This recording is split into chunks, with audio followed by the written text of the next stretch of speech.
from the lair of Mubin. Mubin is of course dead, the victim of a cylinder blast that many believe was actually a bomb that he was going to trigger outside a temple in Coimbatore. Now let's look at these images. The first divides the community, humanity, into children, youth, and the elderly. The children and elderly are deemed too weak for jihad, and therefore he claims they are not meant to carry it out. He instead says that it's the duty of the youth to wage holy war or jihad. That's really what is meant by that bunch of jottings in his diary. Now let's move to the second flow chart. Because there it is on your screens, the second flow chart according to the NIA.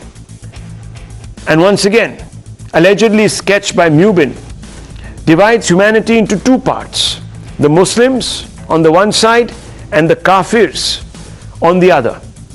Essentially, as per this note or scribbling, anyone who is not a Muslim gets branded a Kafir and therefore by extension is fair game. The third note, viewers, the third note is in the form of a scribbling on a slate. After exposing the shocking jihad script, the NIA says it has chanced upon this particular slate noting, where, viewers, Mubin allegedly has threatened to destroy anyone who dares to touch the house of his God. The implication is that there must be a retribution, swift retribution, if anyone insults his God. Viewers, after exposing the shocking jihad script, Times Now will also reveal what are purportedly the last conversations between the accused of the Coimbatore blast. For the first time, listen to the two suspects, Riaz and Firoz, on the day before the blast. Remember, we showed you how the suspects, the three suspects, were seen hours before the blast carrying a cylinder purportedly laden with explosives. Those are the visuals, viewers. And note the date on the top right-hand side of your screens. Now we show you how the day before that, before these pictures, they discussed shifting something from one location to another. Listen into these audio tapes recovered by the NIA. Hello. Assalamualaikum. Thank you. Yeah. சீக்கிரம் இல்லடா இல்ல எனக்கு late ஆகும் கொஞ்சம். லேட்டா எத்தனை மணி ஆகும்? ஒரு 1/4 மணி நேரம் மேல ஆகும். சீக்கிரம் ஏன் வா. என்ன விஷயம் சொல்றான்? அவன் வீடு காலி பண்ண கூப்பிட்டுருக்கான், அதுக்குதான். அதுதான் போயிட்டு வா நீ. அதுல இப்ப போலவா? இல்லடான்னு இல்லையா? ஆமா வீட்டுல ஆள் இருக்காங்கடா, நம்ம ஒண்ணும் இல்லை. நானு சார் வந்துட்டு போ, ஒரு நிமிஷம் வந்துட்டு போவா? நான் இப்ப வரலடா. அப்படியா? ஆமா. Viewers, that was audio tape 1. Now hear the conversation between the accused Riaz with the mother of the other accused Firoz. Now once again, viewers, these are tapes that have been recovered by the NIA. Now the mother of the accused Firoz, she can be heard asking about his whereabouts and his bike. Listen in. வீடு காலி பண்ண போறேன். வீடு காலி பண்ண போறேன்னு. வீடு காலி பண்ண போறேன்னு. வண்டி எங்க? மச்சாண்ட கொடுத்துட்டேன். ஆட்டோ பிடிச்சி வர சொல்றதுக்கு எங்க போன் அடிச்சேன். அப்படியா? மச்சாண்ட கொடுத்துட்டேன் வண்டிய. ஆட்டோவும் வேலை இல்ல. ஒண்ணுமே இல்லையா? மேல இல்ல. நீ எங்க போயிட்டியா? ஆமா. ஹலோ ஹலோ, எங்க நானு தெரியுமா? மச்சாட்ட வண்டி கூட்டிட்டு ஃபிரோஸ்ல வெளியே வந்துட்டானே. நீ எங்க போனேன்னு கேக்குற? கிட்டமா ஏமா? Now, in the third audio tape, listen to Riaz again talking to Firoz's mother about completing the task. He confirms that he was with her sons Nawaz and Firoz. Again, viewers, these are tapes that are being collected by the NIA, recorded by the NIA, presumably, or the other investigative agencies that will be submitted as evidence. Listen. Hello? எங்க? ஜாமான் எடுத்துட்டு இருக்கேன். எங்க போய்? முபீன் வீட்லமா? முபீன் வீட்ல. முபீன் வீட்ல? ஆமா, GM packs வந்திருந்தானா? அவன் ஜாமான் கொஞ்சம் கடத்திட்டு இருந்தான். ஆள் இல்லைங்க. நானும் ஃபிரோஸ் நவாஸ்மா. வந்துடுறேன், முடிய போகுது. Now, all of these taken together, the NIA says, confirms that this was a diabolical terror plot, not viewers, a blast caused by the accidental explosion of a gas cylinder. This is what the NIA has claimed. Viewers, had the ecosystem not been in denial, the plot or the conspiracy to wage holy war on the dharmic faiths of India could have been exposed much earlier. Let me take you through a timeline. Viewers, let's look at the lapses first. Let's not take this graphic on air. Let's look at the lapses. Those are the lapses on your screens. Mobin on terror watch list, apparently, viewers, since April 2019. Examined by the AI but was never prosecuted. Firoz, the other accused, in touch with ISIS men inside prison. And remember, viewers, the slate that was recovered has references to ISIS. Lapse 3. Several BJP workers and offices were targeted, yet security was not beefed up by the police. Lapse 4. Took the police 48 hours to file a case under the UAPA. Took government 3 days to recommend an NIA probe, and it would not have been recommended had there not been immense pressure upon the government. Members ISIS and NTJ module was active in the state. So members of the ISIS and NTJ modules were active in the state, but clearly, viewers, someone took the eye off the ball. Mobin and company, who stored 70 kilograms of explosives, were not even on the radar. Why? How did this huge amount of explosive come to their homes? Who delivered it? Where did they gather this from? All of the questions that were never really examined in any detail. And I want to open this up tonight because, viewers, some questions need to be asked, and of course answers need to be sought. And I am going to begin by asking, have those that have been denying persistently that India is being targeted because of the fact that it remains a bright secular spot in South Asia, are all those people today enabling terror? That's the fundamental question. The terror with the outlook and mindset that we are witnessing today. That's the fundamental question. Let me bring in, first things first, Salim Dharanidharan, spokesperson of the DMK. Now, Mr. Dharanidharan, it's a simple question to you. Can you respond?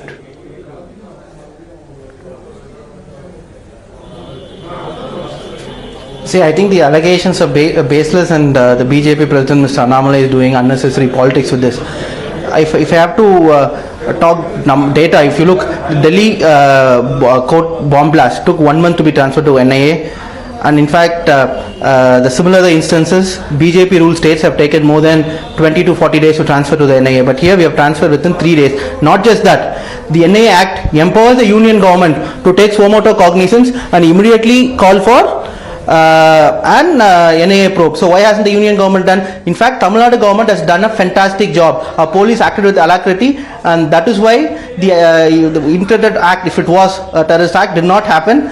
And again, only because of Tamil Nadu police, in which they did not tell the information to the media, they didn't leak the information to the media and the opposition parties, we were able to nab the other 5 terrorists or assumed terrorists. It's only because of our government's agility and the speed at which we acted. In fact, within 12 hours after this incident, immediately the DGP of Tamil Nadu along with senior other officials went to the spot and took the situation under control.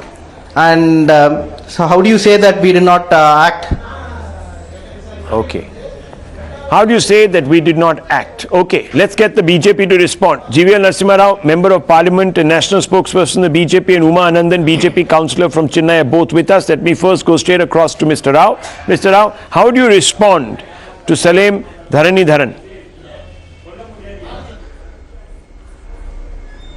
I think you're on mute, sir. Rahul, the DMK in Tamil Nadu seems to be exactly following what the Congress and UPA government has done for 10 years in Delhi, which is appeasement of terrorism.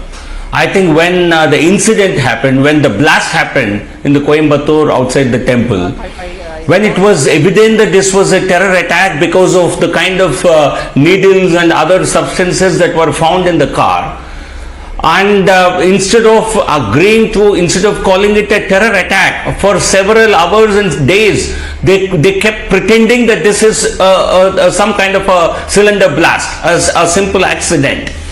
I think there has been an attempt on the part of the DMK government and Chief Minister Stalin to protect for the sake of the altar of vote bank politics, because Zameza Mobeen is known to be an ISIS sympathizer. He was questioned in 2019 by the NIA. Why was he not on the radar of the state police? Why could they not immediately understand that this is a plot, this is a terror plot and not a innocuous accident? There was clearly an attempt until our state president, Mr. Annamalai, and our party raised this issue, called it an act of terror, put pressure on the DMK government. Until then, they tried to really rub it off, pass it off as some kind of an accident. And eventually, when they realized that the public opinion was turning against them, because of the people involved and the act of terror involved, I think they pretended to be acting in public interest by handing it over to the NIA. You have done no favor. And in fact, the DMK government has been found to be complicit, found to be quite inept at handling let me bring in Mr. Dharanidharan. Mr. Dharanidharan, how do you respond to GVL Narasimha Rao? There is also, of course, enough. Okay, 1 second. There is also enough. No. See, again, there is also enough. Narasimha Rao, 1 second, Mr. Dharanidharan, listen to me. I haven't finished my question. Please allow me. I haven't finished my question. I just want to ask you a simple question. In the moments after this blast, the state government seemed to suggest that this was a cylinder blast, a mere cylinder blast. You had pretty much ruled out that this was in any way linked to any extremism or terror, and it was only after the BJP alleges, as you've just heard them, pressure built up on you that you quickly decided to hand over this probe. In fact, you never even invoked the provisions of the UAPA initially. Why?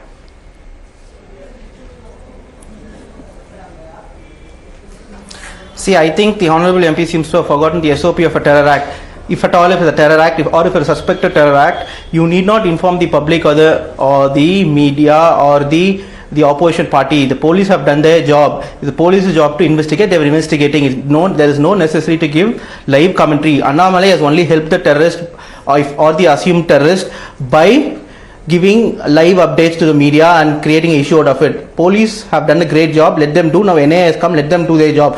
Even NIA is not giving live update. right? Just because they haven't communicated to Mr. Annamalai or to the media doesn't mean that the probe was not fair, or the case was not taken in a serious manner. If it was not taken in a serious manner, why would the DGP visit the same day along with DGP intelligence? Right? Standard operating procedure, terror cases across the world, you need not inform the public, because if at all if they were terrorists, then it will alarm them. Sir, let me just take you back in time. Coimbatore has seen its fair share of terror attacks. You might recall that on 14th February 1998, sir, there was a devastating bomb blast. Now listen to me. Tell you this, let me just listen to me. No, the first IS attack in India took place in Madhya Pradesh. 1 second, sir. Listen to me. Why are you in such a hurry to deflect onus? I'm only asking you a few questions. Even in 1998, in February 14th, 1998, the DMK and the Congress are alleged to have mishandled the aftermath of what was a terror attack. Then the Congress president Sitaram Kesri made a ridiculous and bizarre allegation at the sensitive time, blaming the RSS for the blast. If you remember, 58 people died, and L.K. Advani, who at that time was the tallest leader of the BJP, along with Mr. Vajpayee, had a miraculous escape. So there is a history that the BJP is pointing to. Can you explain? The RSS had to sue Sitaram Kesri. Today, both of you are back again in alliance.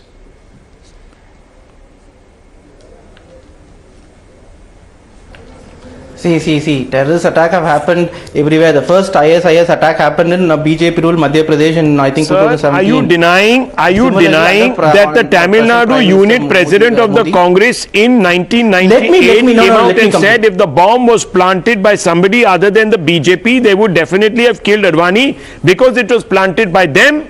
They purposely delayed Advani's meetings. Wasn't this said? I'm asking you, yes or not? See, you are not letting me complete. No, I'm asking you this question. See, you're not letting me complete. Can I please complete?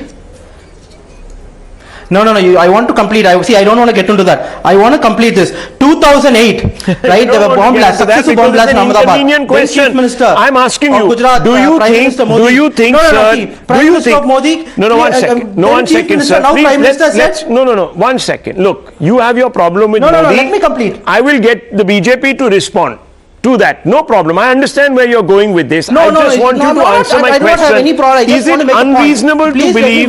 Is it unreasonable to believe, given the history of the past and the fact that you're allied with the same political party, the Congress, that once again an alibi was created to deny what now appears to be, according to the NIA, sir, a terror incident? Simple question.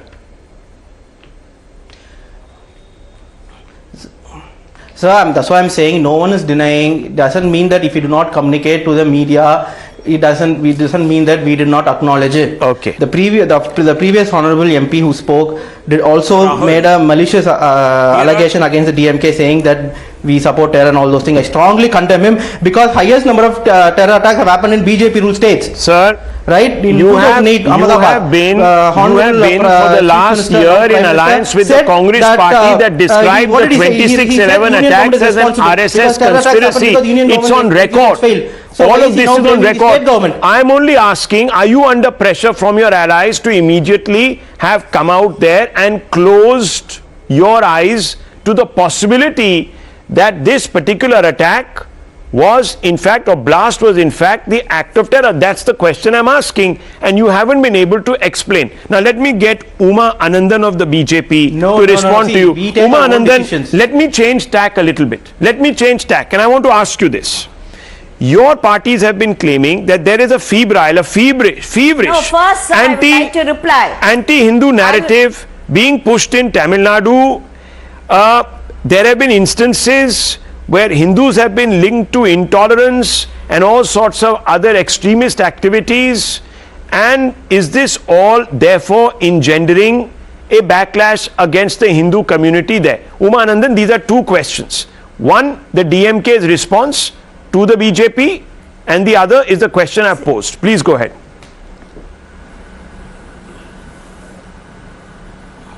See, first, I would like to reply to that gentleman who says that it happened there, it happened there, here in BJP ruled states and all that. Okay, then let him accept his stand on trying to take cudgels on behalf of the terrorists. Right? That we want to take a strict action against the terrorists. Why are they in denial, a perpetual denial against act of terrorism? Let him answer that. First, ask him to come down from where he is flying to say that the police have taken strict action, this, that. Whom is he taking for a ride? It was only simply told as a cylinder blast. The DGP flew all the way the first day to say that it is of insignificance. So let him first explain. And this sort of a hysterical outburst against the Hindus and all that has started because they have realized that they have been playing to the gallery and to the vote bank, and people of Tamil Nadu cannot be taken for a ride with the appeasement of the minorities. Why do they take cudgels for Afzal Guru? Even the Bombay Blast, can they come and deny all this? And now Mr. Peter Alphonse comes with that. Okay. And now that so let me get in Tehseen Poonawalla on this point. Tehseen Poonawalla, who's a sympathizer of the Congress party what is he going and to a political analyst. What is he going to say? Okay. What is he going to say? Okay. What is he going to say? It is ABCD written there, or is it IET Tamil alphabets written there? Are they going to tell that, and we are supposed to believe that also and swallow this? Okay. Is it not ridiculous? Okay. She says it's ridiculous, this kind of justification. Ridiculous. And the rising anti-Hindu sentiments in the state whipped up by the allies of the DMK, and the DMK is contributing to this ugly backlash, emboldening individuals who are exclusivists. Tehseen Poonawalla, A. Raja on September 13, 2022. First, let me actually go back to Mr. Dharanidharan. Mr. Dharanidharan, A. Raja said, you are a Shudra until you are a Hindu, you are a prostitute son until you are a Shudra, until you are a Hindu, you are a Dalit, and until you are a Hindu, you are an untouchable. Dravid Kadagam leader in a rally in June 2022 were heard raising anti-Hindu slogans, including, how can we accept the claim that Lord Ayappa is God? And there have been others also. Some of them are so vile, I don't even want to mention them on national TV. So, Mr. Dharanidharan, first of all. Of Hindu vote bank. Okay, so one second. The consolidation Mr. Dharanidharan, of Hindu okay. vote bank is what is worrying them. Okay, Umaji, one second, please. Just give me 30 seconds. Let me ask this gentleman. Mr. Dharanidharan, I want to ask you, do you support these sound bites from your leaders and your allies? Simple question, first of all. Basic question. See, I can only speak for DMK, not for the allies. And let me tell this to you very clearly. DMK is for all the religions. In fact, so when A. Raja said you are a Shudra until you are a Hindu, you are a prostitute son until you are a Shudra. No, one second. We are a prostitute son until you are a Shudra. Do you think this was something that represents? No, I want to ask you. Do you think this was something that represents, sir, your love for all religions equally? I'm asking you a simple question. Don't give me pious homilies. Take a position on A. Raja. Is he your leader or is he not your leader?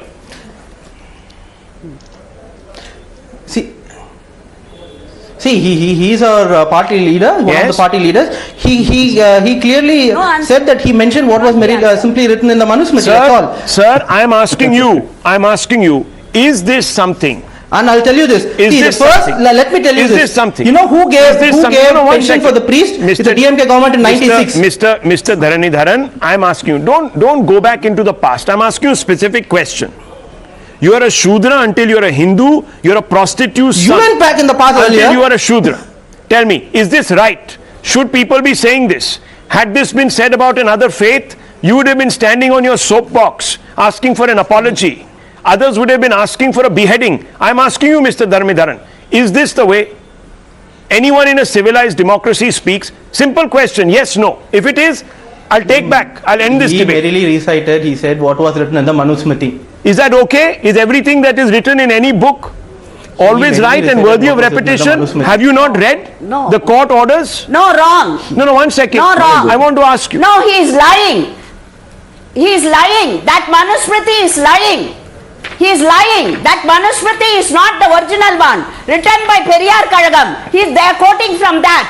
Okay. He is lying here. Viewers, let me tell you. If you're going to whip up hate against one community, you're going to embolden the fanatics. They will feel justified in attacking that. That's what we are told constantly, viewers. That is what people are told constantly in this country. So Tehseen Poonawalla, I want to ask you first. The UPA government's affidavit on Ram Setu, when the DMK and you were allies in 2007, which was eventually withdrawn, suggested that the Ram Setu was a fiction. Something that is central to a particular faith's belief was a fiction. You had to withdraw this. Now you are in alliance with the same DMK, and I have taken you back in time. The same DMK that goes out there and says things which are very unpalatable, which are denigrating. Don't you think, sir, this is going to whip up by devaluing a particular faith, etc., embolden those that are hell-bent on trying to subjugate a particular faith? The ISIS has made this announcement. Simple question to you, Mr. Tehseen Poonawalla. I know I don't know how much time I'll be allowed to speak, so I'm going to be extremely brief and put two facts out in front of you viewers. Fact number one, with regards to this particular blast terror attack, it is the Tamil Nadu police that not just acted brilliantly. These recordings that Tehseen you put Poonawalla, out with answer the NIA, question I'm asking. You're not the DMK spokesperson. That question is for the government. I'm speaking about the Tamil Nadu police and the NIA Mr. Poonawalla, I'm asking you a specific question. Always, you obfuscate. You don't answer the question that I've asked you. If you want to, hang on. If you want to waste the time of this debate, there's no point in my coming to you. How am I? You not even allowed me to speak. Can you answer this question? Do you stand for speeches that are made denigrating and insulting other faiths? Yes or no? First of all, yes or no? Ask the Does the BJP stand for the BJP stands for terrorists? I'm asking you, sir. Thakur is in parliament. Tehseen Poonawalla, I'm asking you a simple question. Why is Pragya Thakur in parliament? Is she convicted? Is she convicted? I thought in this country you're presumed innocent till you're proven guilty. Have you forgotten the basis of jurisprudence? Why does the same maxim does not allow under DMK? Why does it not apply under DMK? Which DMK? What about DMK? What about DMK? Sir, your political party today is embracing. Now hang on. Let's talk about the Congress. Hang on. 1 second. Viewers, 1 minute. Viewers, 1 minute. One second. Just a few months ago, the DMK and its chief minister, the Tamil Nadu chief minister, embraces a convict, part of the conspiracy to kill one of the Congress's tallest leaders, Rajiv Gandhi. And the Congress had a problem with it. But the Congress, because it puts power above the national interest, did not take this matter up, viewers, with the DMK leadership. Can you imagine? The Congress has sunk to accepting. I strongly object. Accepting. 1 second. Has sunk to accepting, viewers, accepting the DMK embracing a convicted killer of one of the tallest leaders of the Congress party, Rajiv Gandhi. Am I wrong, Mr. Tehseen Poonawalla, or am I right? Should I show you the visuals? Are you allowed? If you're going to let me speak, I'll speak. If you're going to interrupt me in the first sentence, I can't speak. So you make up your mind and give me time. No, go ahead. You can keep today defending your inability to stand up for your own values. Go ahead. Go ahead. Continue to interrupt me and the DMK. Go ahead, sir. Go ahead. In 30 seconds, I'm just going to be very brief. Yeah, of course. I think any compromise with terror is wrong. Right. I think it's equally reprehensible that Pragya Thakur continues to sit in parliament when the Prime Minister told you and your channel that in 10 days action will be taken, the Bombay High Court refused to remove terror charges on her. And the DMK spokesperson is right. The first government to arrest Pragya Thakur was the Madhya Pradesh government under Shivraj Singh Chauhan. She spoke about my friend Hemant Karkare, who was a martyr for this country. She spoke about him that it was good he was killed. It was good he was killed. This woman sits in parliament. I agree that you should question Congress and DMK. You're right. You don't question the BJP. Rahul. The BJP has an MP accused of terror charges as of 2022 sitting in the Parliament of India. What do you have to say about it? Okay, Member of Parliament wants to respond to you, Please Mr. Rao. talk about the GVR Rao. torture that she underwent. Mr. Please GVR talk Rao. about the torture that... One second, Miss Anandan. Let the Member of Parliament from the Bharatiya Janata Party and the National Spokesperson respond. GVR Narasimha wants to respond to Tehseen Poonawalla. Go ahead. Rahul, in a number of cases, high courts in this country have really clearly pointed out how under Congress government, the governments and the police infrastructure was subverted only to coin this bogey of Hindu terror. A number of people have been, and in a number of cases they have been actually fixed only to advance your political bogey of Hindu terror. The Congress party actually aligned with even Lashkar-e-Taiba. I am making a charge. You have aligned with even inimical forces, terror infrastructure. You have called Ishrat Jahan. Lashkar-e-Taiba said she is our agent. And the Congress party said no. The Congress government said no, she is an innocent victim. You had even you had not even believed the Congress government's national security advisor, Mr. Narayanan. You have subverted the entire government only to advance your political bogey of Hindu terror, and Pragya was one of those victims in this entire plot. Viewers, no, hang on, one second. Mr. Poonawalla, we are talking about appeasement, the Minority Affairs Minister What under the about UPA. Afzal One Guru? second, Miss Uma Anandan, please. What about Afzal Guru?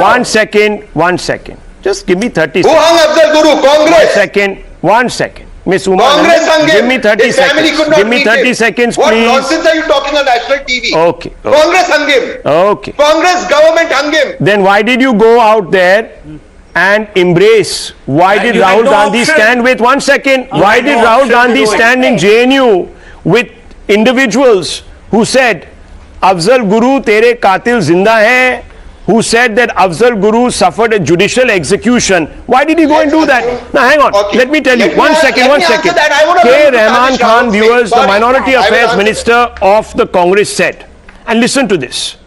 He said that Indian Muslims believe that the Indian Mujahideen doesn't even exist. He said this in 2013. Here's his quote.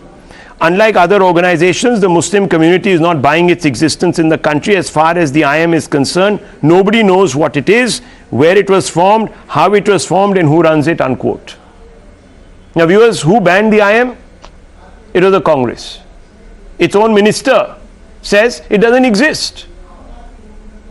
This is the true face. So naturally today questions are being asked. I want to bring in Sriram GVC. Sriram GVC, what do you make of this entire charge that is being leveled against, and this is a straightforward question, against the DMK government for going soft on terror just because it is directed against one community? It is absolutely 100% valid Soft on terror. to make those charges against the DMK. Let me tell you why. Number one, on July 18th, 2022, there has been a communication from Ministry of Home Affairs to keep a vigil on this guy Mubin. On October 18th, 2022, there has been another letter communication which has come asking them to step up the vigil. Now, if you are a person who cannot be prosecuted because of lack of evidence, Mr. Mubin, what is the intelligence that has done? The state intelligence has sent it to Tamil Nadu, Coimbatore intelligence. Coimbatore intelligence has absolutely failed. Mr. Annamalai came on a press conference on Tuesday, which is October 24th. Only after Mr. Annamalai asked those questions, it is the Commissioner of Police of Coimbatore came forward and said, we are slapping you. Lie. And let me talk. You don't talk right now. Okay? When you spoke, I didn't interrupt. That's true. Keep quiet. Now, it is not that the Stalin's government has handed over this investigation to NIA. I have got the NIA FIR, which says that NIA has taken over the investigation the moment the UAPA charges have been made.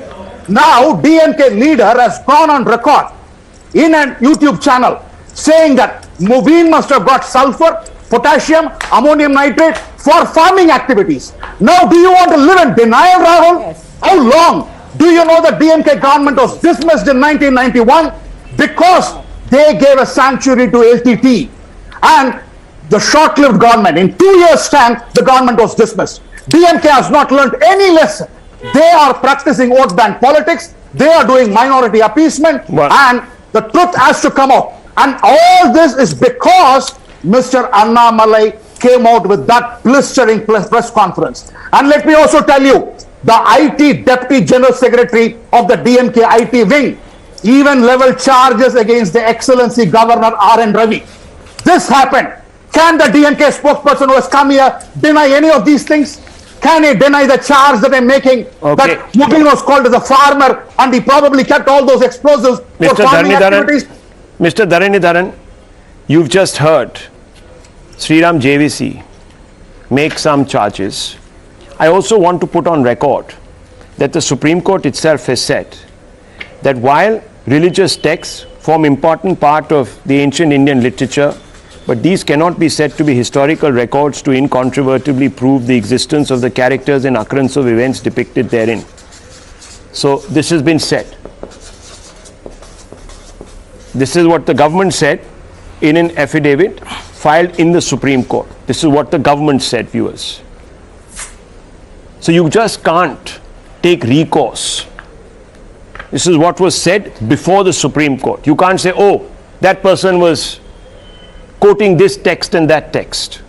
When the affidavit by the government said very clearly that texts are admittedly form an important part of ancient Indian literature, but these cannot be said to be historical records to incontrovertibly prove the existence of characters and occurrences of events depicted therein. Now, Mr. Dharanidharan, would you still support what Mr. Raja said about Hindus? See, first I would like to rebuke this previous speaker. See, it's only BJP that divides people in the name of religion and caste, not DMK. DMK has always been same for all people belonging to all religions and so on and so forth. And also he lied. I also want to expose his lie. On October 18, let's see, I kept quiet after you said, so let me speak. No, please don't interrupt, please. Right, can I speak? Yeah, go ahead, please. See, October 18th. Yeah. It was a general notification that was sent to all the states, not just to Tamil Nadu. It was sent to all the states. There was a general notification that there is a threat to Hindu religious leaders, right? Even the supposed blast, even if it was a terrorist blast, happened only because there was a police checkpoint checking at 4 a.m., right? And my question is this: if there was a notification, assuming that there was a notification, there was no notification, let's assume there was a notification on the October 18th. If it was the case, then why didn't the NIA act then? What were they doing? NIA need not have state government's permission to act. So what were they doing? Sleeping? No letter came. Letter was a general letter sent all state. But I need to wrap out of this because as you know, there have been big events in Pakistan.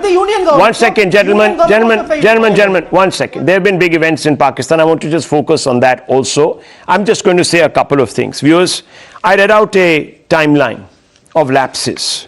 You can refer to that timeline. These individuals somehow gathered huge quantities of explosives right under the nose of the state government. Remember, viewers, law and order comes under the state government. How did they get access to all of this? Why are DMK leaders, according to Mr. Srinivas, coming out and saying all that phosphorus, etc., was gathered for farming activities? Viewers, it raises questions and disturbing ones. If you are going to appease terror, you are going to become victims of terror. And that's why I'm making the transition very quickly, viewers, to the other big story. Pakistan, the assassination attempt on Imran Khan, a country where terror appeasement goes hand in hand with daily governance activities. Now, viewers, before I elaborate on all of that, I just want to tell you that Imran Khan has survived this attack. Apparently, 4 bullets were fired in his direction. He got shot in the leg. He was injured. This was happening while he was leading a rally in Wazirabad in Pakistan's Punjab province. He was rushed to a hospital. India has, of course, reacted and said it's closely keeping an eye on developments in Pakistan moments after Imran Khan was shot. It's a development that just took place, says the Ministry of External Affairs. Spokesperson Arindam Bagchi, we are closely keeping an eye on and will continue to monitor ongoing developments. Imran Khan has survived this. He says that he apprehended a threat to his life. He was aware that someone was trying to kill him, and I don't know if it's a coincidence, viewers, but this attempt on his life comes after he got into a public spat with the ISI. The ISI, of course, is part of Pakistan's deep state. It is the dirty tricks department of the Pakistani deep state, as you all know, viewers. It exports terror, it grooms terror, Islamist terror on its soil, and it uses it as an instrument of war by other means. Viewers, the moment Imran Khan takes a position against the ISI, for whatever reasons, opportunistic as they are, because remember, he was supported, he was the ISI's and the army, the establishment's candidate a few years ago when he became Prime Minister. There's been a falling out. Now that he goes after the ISI, he says, I'm going to expose you, I can say things that will embarrass you. By sheer coincidence, there is an attack on his life. And viewers, we are suddenly then confronted with the attacker who comes out and says, oh, I just didn't like the fact that Imran Khan was misleading the public of Pakistan. Well, he's been misleading the public of Pakistan, including the world, for 2 years, viewers. No one assassinated him then. Coincidentally, after he takes on the ISI, there is a bid on his life. This is not the first time. Benazir Bhutto, several others. There's a whole list. And I can run you through the list, viewers, have mysteriously been killed in Pakistan. Shahnawaz Bhutto, 1985, deaths under mysterious circumstances. At least 3 prominent politicians, Murtaza Bhutto, 96, Benazir Bhutto, 2007, Liaquat Ali, 1951. Ziaul Haq under mysterious circumstances in 1988. Viewers, let me tell you, there is a big concern tonight that Pakistan is descending even deeper into a state of chaos. And I want to open this up and I want to go straight across to our guests. Sushant Sareen, Senior Fellow of the ORF, Kamar China, Defense Analyst. We have heard Sushant Sareen from an individual who has confessed to this and says that, look, I was very irritated by Imran Khan. Do you believe him at face value? This is, of course, video evidence being provided by an individual in a country where an innocent Indian has been also made to confess to spying charges. So do you believe this? First of all, Sushant Sareen. I think you're on mute. Yes. Go ahead.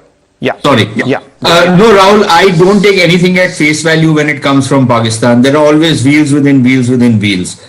Now, it's entirely possible that it could be this guy who had taken it. He's a deranged individual, infused with, Islam in his head and decided to take it out on Imran Khan. It's possible. I don't rule it out. But there are many other possibilities as well. The one thing where I have a slight disagreement with you, Rahul, is on was the ISI behind this? ISI, if it wanted to bump off Imran Khan, they could have done it very professionally. They would not have resorted to such clumsiness, what was at display. So I don't think it would have been somebody from the military establishment, partly because, Rahul, let me just say this, that if the army wanted to, the army knows that Imran Khan has divided the army and the nation right down the middle. And the army has not taken any action against him despite the invective and the abuse he has heard, because they are afraid that if they were to take some precipitate action, there would be, a fallout which they might not be able to control without firing on their own people. It is one thing to fire on the Baloch or the Sindhis or the Pashtuns, quite another to fire on Punjabis. And I think the army would have not, that is why I would be a little doubtful whether it is the army. I wouldn't be surprised if it was some kind of a false flag attack, because if you have an assassin who's on the ground and you have Imran Khan who is on on a container, the wounds simply don't make sense anymore. So I think there's a lot more to this incident than what meets the eye, but nothing of the investigation will ever really come out, and any investigation which is done will be sacrificed at the altar of politics, because ultimately Imran Khan is going to milk this event for his own political ends. He is going to create mayhem in Pakistan, milking this event. And I think the real import of this incident today is going to be how it plays out in the domain of Pakistani politics rather than on any other domain. Well, let me tell you, viewers, if Sushant Sareen is right, and if this is really a smoke and mirrors game or a false flag event, as he seems to suggest, then we really need to be worried, viewers. We really need to be worried.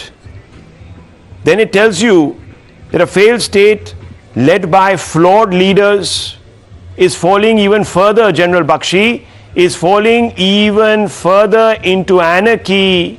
This is a state where the putative heads, who they are, we don't even know, have their finger on a nuclear button. This is serious. Are we seeing now, not if, but when, the case for a complete implosion of the Pakistani state going forward? General Bakshi. Absolutely. Just a few days ago, President Joe Biden for once had made a very prophetic statement that Pakistan is the most dangerous place on the earth.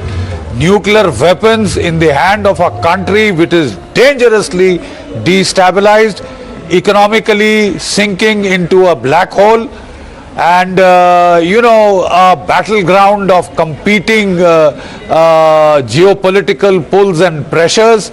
And here is Imran Khan playing to the gallery. Yeah. Martyr, hero, shot. They have opened fire on him. Now, whether it is a false flag attack, whether it was, I do not think people would have wanted to add to his glamour by making him a hero, by making him a martyr, and so that he can limp around and milk every drop of sympathy. But the simple fact is that Pakistan is headed for chaos. Not only, it is that the Pakistani army itself is in a phase of a dangerous transition. After hanging on for a long time, after one extension, Bajwa Sahib is going. And there are lots of factions within the army. Lots of factions within the army, and some who are very supportive of Imran. Including the previous DG ISI. How absolutely worrying. Including the previous DG ISI. I want to bring in, General Saab, I want to bring in at this moment Mr. Kamar Chima, who's a defense analyst. Let's hear from him. You've painted, and Sushant Sareen has painted a dire picture of grave instability. Now Imran Khan says, it's my rival, Shahbaz Sharif, who has done this. Viewers, I want to bring in Mr. Kamar Chima. Mr. Chima, your country is a global basket case. I'm sure you're not proud of this tonight. I'm sure you feel pained, and it just confirms everything people have been saying about Pakistan, isn't it? I'm unable to understand, either you want to get the information of this incident or you want to do some propaganda about Pakistan. Do I need to do any propaganda, sir? Your own leaders are doing, your own leaders. Listen, no, Chima Saab, I want a perspective from a senior journalist, not a propagandist. I'm not a journalist. One second, for the deep state. I want to talk to a person who is going to tell us why today are countries around the world looking at this with huge concern. You have two prime ministers, at least a former prime minister, who says the other one is trying to kill me. You have an ISI who is being threatened with exposure. you have a tamasha going on your streets.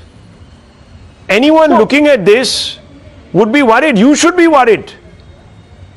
I think, first of all, I think in every country there are political rivals who blame others. When Shahbaz Sharif was in opposition, Imran Khan made it sure that he is behind the jails. There was no Pakistani leader who was not in the jail when Imran Khan was in power. Listen, but right now when Imran Khan is in opposition, he's been on the road since last 6 months. This is a democracy. He has been asking people, he has been selling narrative. People are buying whatever narrative he's selling. People are subscribing to all those, even conspiracy theories are there or some hard facts are there. And right now, if he has been targeted by some lone wolf, politically motivated or religiously motivated person, that doesn't mean the Shouldn't state you be is worried? involved in Religiously that. motivated? Are you suggesting today, Mr. Kamar Chima, that there are fundamentalists out there, weaponized, taking out what appear to be leaders who the public of Pakistan, or at least some sort of a majority in at least some provinces see as the future hope of Pakistan? I mean, I would be worried. I just want to go back to Sushant Sareen very quickly, your assessment. Imran Khan is named Shahbaz Sharif, Minister Rana Sanaullah and Major General Faisal. What can you tell us about these three? Look, Rana Sanaullah is the interior minister. He's a tough guy. He's the guy whom Imran Khan's government had, booked in a false drug case, which would have mandated a death sentence had Imran Khan and his cronies gotten away with it. So certainly Rana Sanaullah is no friend of Imran Khan, and he makes no bones about it. But look, Rahul, being a political opponent and saying that you will crush your opponent politically, you will not let his political moves be successful, is quite different from alleging that he is a man who is trying to assassinate. And what about Major General Faisal? Because you mentioned the fact that it couldn't be the army, but here there is a direct implication. Yeah, because this general, the Major General who has been named, is in the ISI. He is a man whom Imran Khan and again his cronies have been targeting for picking up some of the people from the party who had made really scurrilous and blood-curdling kind of, calls against the army. For example, Imran Khan's political assistant, a man by the name of Shahbaz Gill, I don't know, he claims to be a professor in the US, but given the state of US universities, I'm not surprised. Yes. He openly on a television screen asked people in the Pakistan army and the other armed forces to actually defy orders of the superior officers. There you go. Viewers, I mean, because this is of that. scary. And he was given the treatment. This is scary. If a former minister who has been also given a similar treatment are falling on each other, you have to fear. You really have to fear, because the ground seems to be opening up. Viewers, this could be a vortex that takes the entire region and sends it into a spiral. This is very dangerous. I'm leaving it at this. The news are coming up. Big poll from Gujarat on the day when election schedule has been announced. Viewers, stay tuned.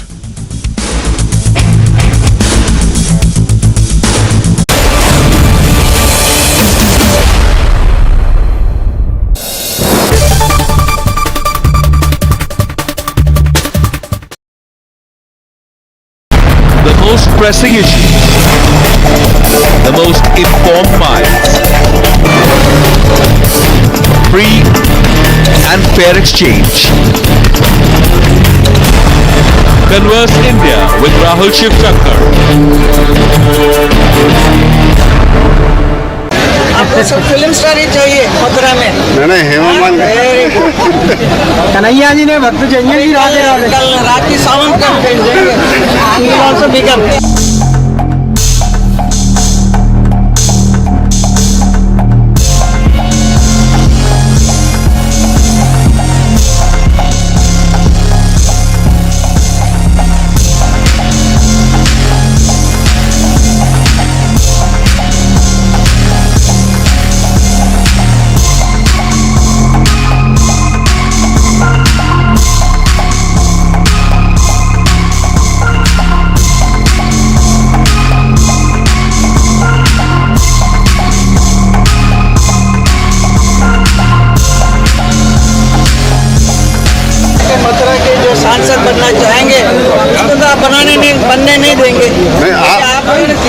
में सबको ऐसा डाल के रखे कि film star ही बनेगा, आपको सब फिल्म स्टार ही चाहिए मथुरा में।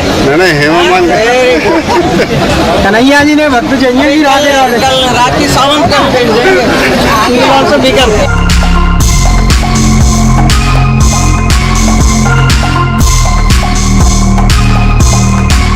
बहुत अच्छी बात है। आपका क्या विचार है इस बार? आप मेरा विचार क्या मैं बताऊं, मेरा विचार भगवान के ऊपर है।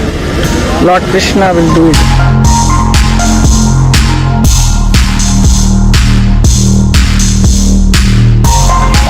मैं तो देश की सेवा के लिए ही पैदा हुई हूँ और मैं देश की सेवा करना चाहती हूँ। और क्यों नहीं, हमारे मोदी साहब, हमारे प्रधानमंत्री जी चाय बनाते बनाते प्रधानमंत्री जी पीएम बन सकते हैं, तो मैं बॉलीवुड में काम करते करते सीएम क्यों नहीं बन सकती हूँ? डेफिनेटली मैं बनूंगी, आप सबका आशीर्वाद चाहिए। तो 2024 में अब आप मुझे चुनाव लड़ते हुए देखेंगे, किसके अपोजिट, ये सरप्राइज है।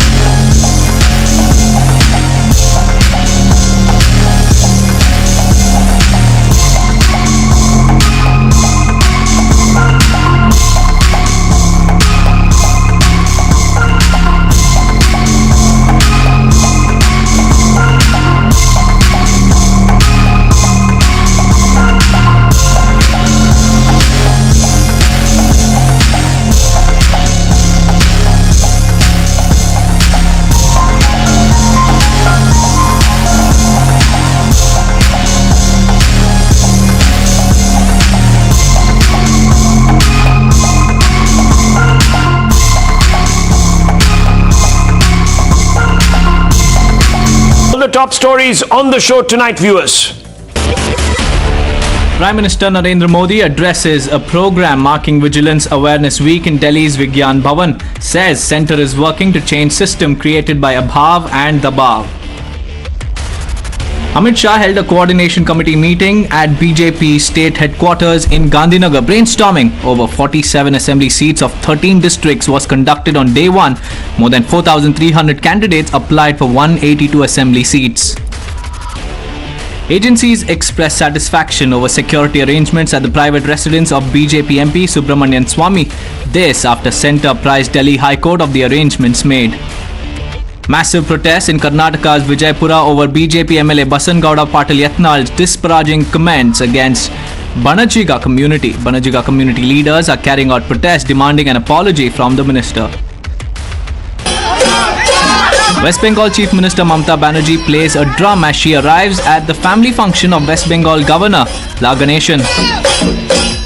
Assam Chief Minister Himanta Biswa Sarma chaired a 14-hour-long meeting of SPs and district magistrates to discuss a district-wise fight against drugs and illegal cattle smuggling, among others.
Good evening, ladies and gentlemen. The countdown to the Gujarat Battle Royal has begun. The Election Commission today announced the dates for Gujarat elections.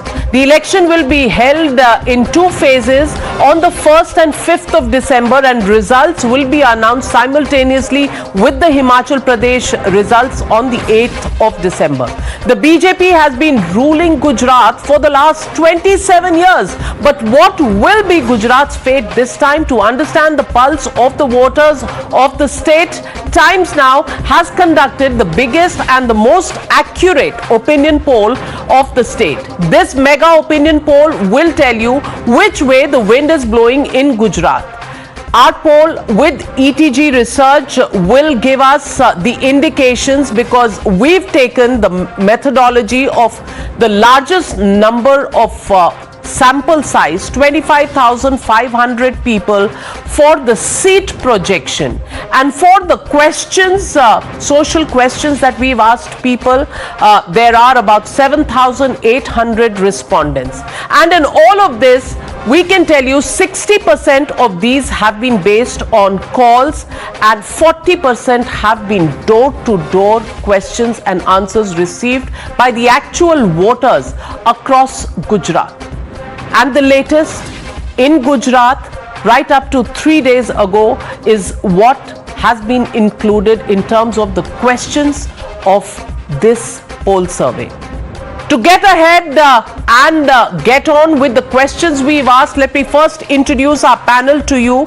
Dr. Sudhanshu Trivedi, Member of Parliament and National Spokesperson of the BJP, joining us on the Newshour tonight. Dr. Anand Ranganathan, author. Ravi Srivastava, political analyst. Ashutosh, political analyst. Sanjay Jha, author. And Dr. Suman Sriraman, political analyst. As my guests join me, I'm also joined by Piyush Tanwar, ETC Research Head, joining us live, the man who's leading this survey. And Piyush Tanwar, I want to ask you, normally, the sample survey size of the opinion poll actually determines the accuracy. I want to ask you, with 25,500 people, how accurate do you think this opinion poll in terms of its seat projection is going to be?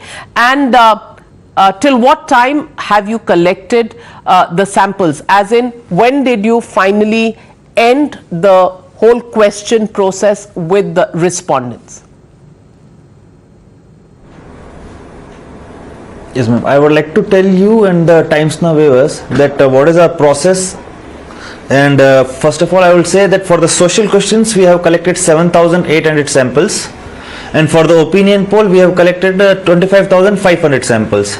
So we are actually tracking the Gujarat election from past 6 months. So these 25,500 samples we have collected in 2 months. Okay. And the accuracy, the larger the sample size, higher will be the accuracy and higher will be the confidence interval. And I would say the confidence will be 3% plus minus for the seat projection and for the vote share. But still, this is the opinion poll. We still have a time for 1 month. BJP yet to declare the tickets, INC yet to declare the tickets. So we'll be tracking continuously.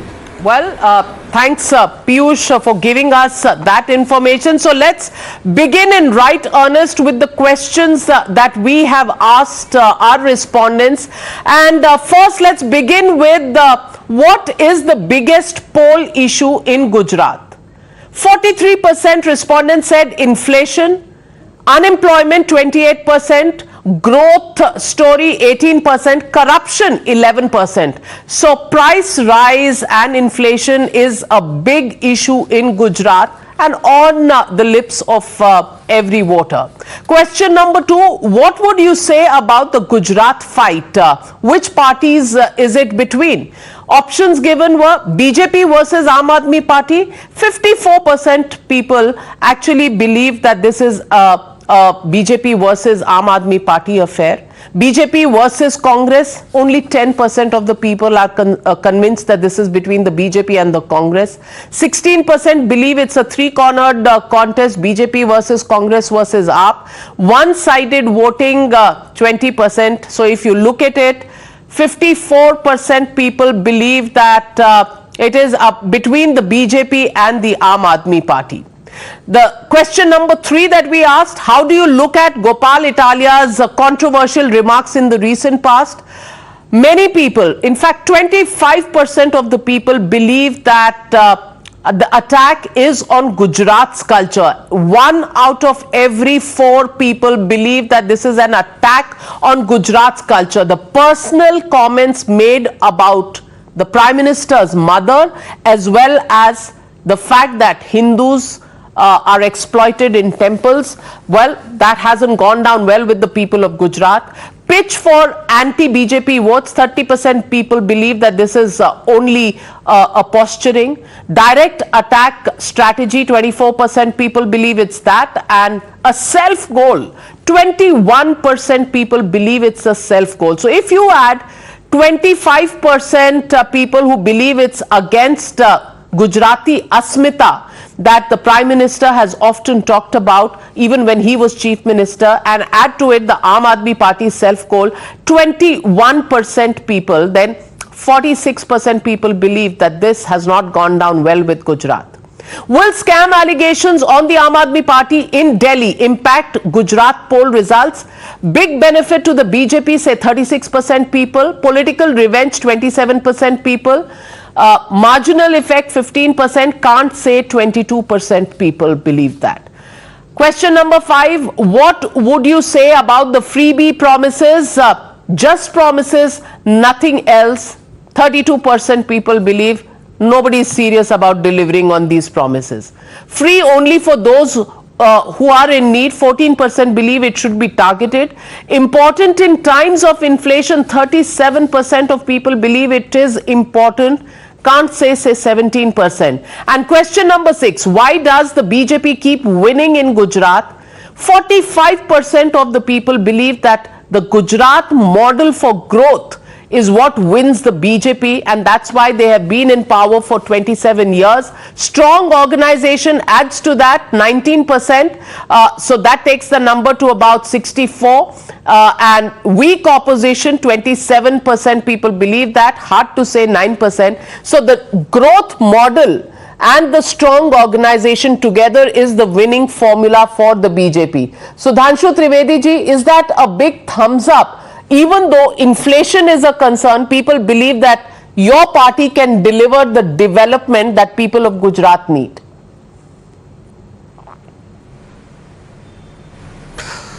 Definitely, if we go by your survey, as your surveyor was saying that they have collected this data in a span of 2 months, definitely the inflation has moved significantly in the positive direction in the last 2 months. You remember even the rate of unemployment 2 months before was more than 8%. Now it has come to 6.4%, which is best in the last 4 years, that is post 2018. Now the rate of inflation is consistently coming down in the last 3-4 months. So in the last 2 months it has also come down. So what I think is definitely an issue, because the economic situation all over the world is bad, and so is the situation in India, but the things in the direction in which the things are moving, it is positive, and definitely people of Gujarat are wise enough to understand that who is having the real capability to deliver. And as far as development is concerned, you have seen that the people of Gujarat is having unflinching support for the BJP. But one thing is very significant in your statement. On Gopal Italia's remark, the maximum number was given 30% as an anti-BJP strategy. It means speaking against, in a very dastardly manner, against the Hindu culture is attracting towards the anti-BJP votes. And speaking in the dastardly manner on the personal issue of Prime Minister, like the comments against the mother of Prime Minister, is an anti-BJP, targeting anti-BJP votes. So you can understand that those who are considered to be a chunk of anti-BJP vote, what is their characteristic and what is the characteristics of those who are trying to woo them. Well, would you want to respond to that, Dr. Sumansi Raman? I think, first of all, we are still quite some distance away from the election. So I think that as the gentleman from ETG said, I think we'll have to give it a little bit of time to see how things pan out. But clearly, I don't think things are as rosy. The only reason things are looking up for the BJP is because of the vote split which happens in the Congress and AAP.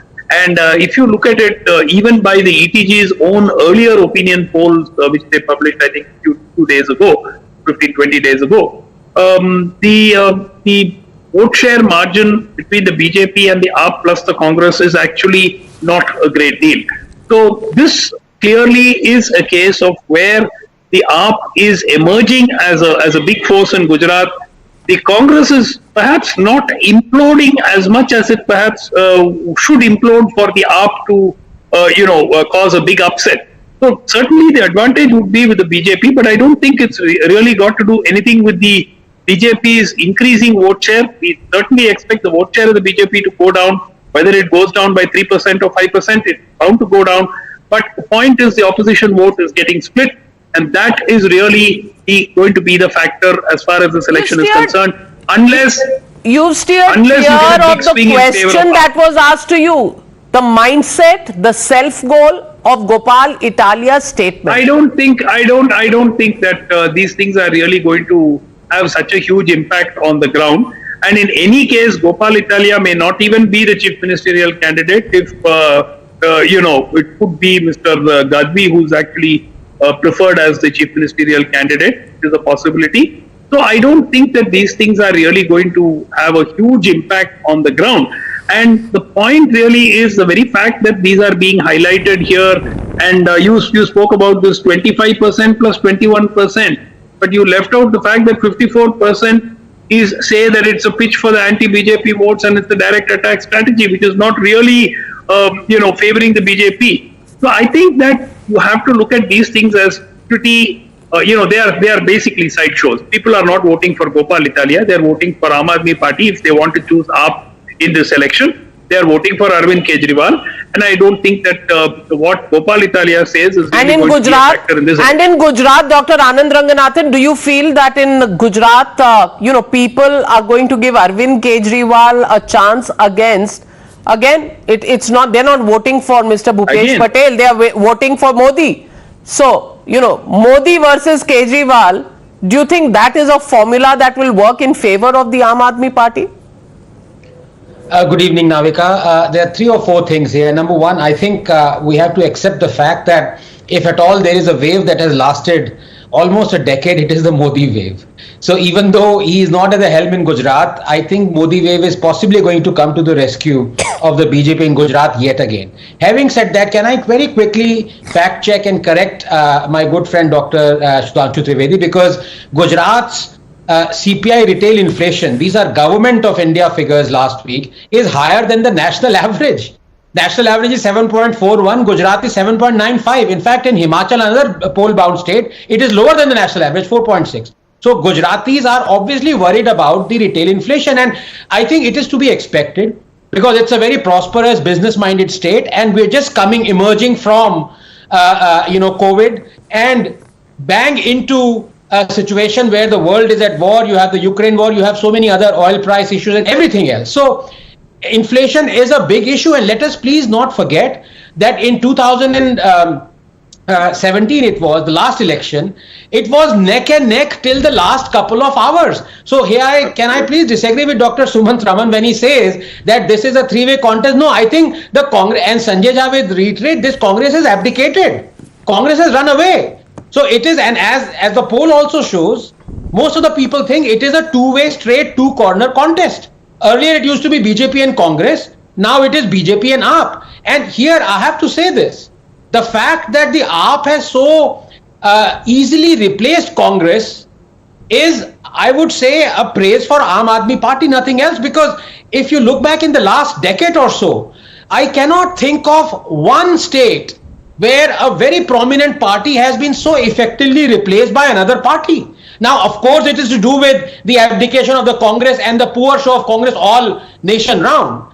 But it also has to be, some aspect of it obviously is because it's anti-incumbency. Modi is not at the helm.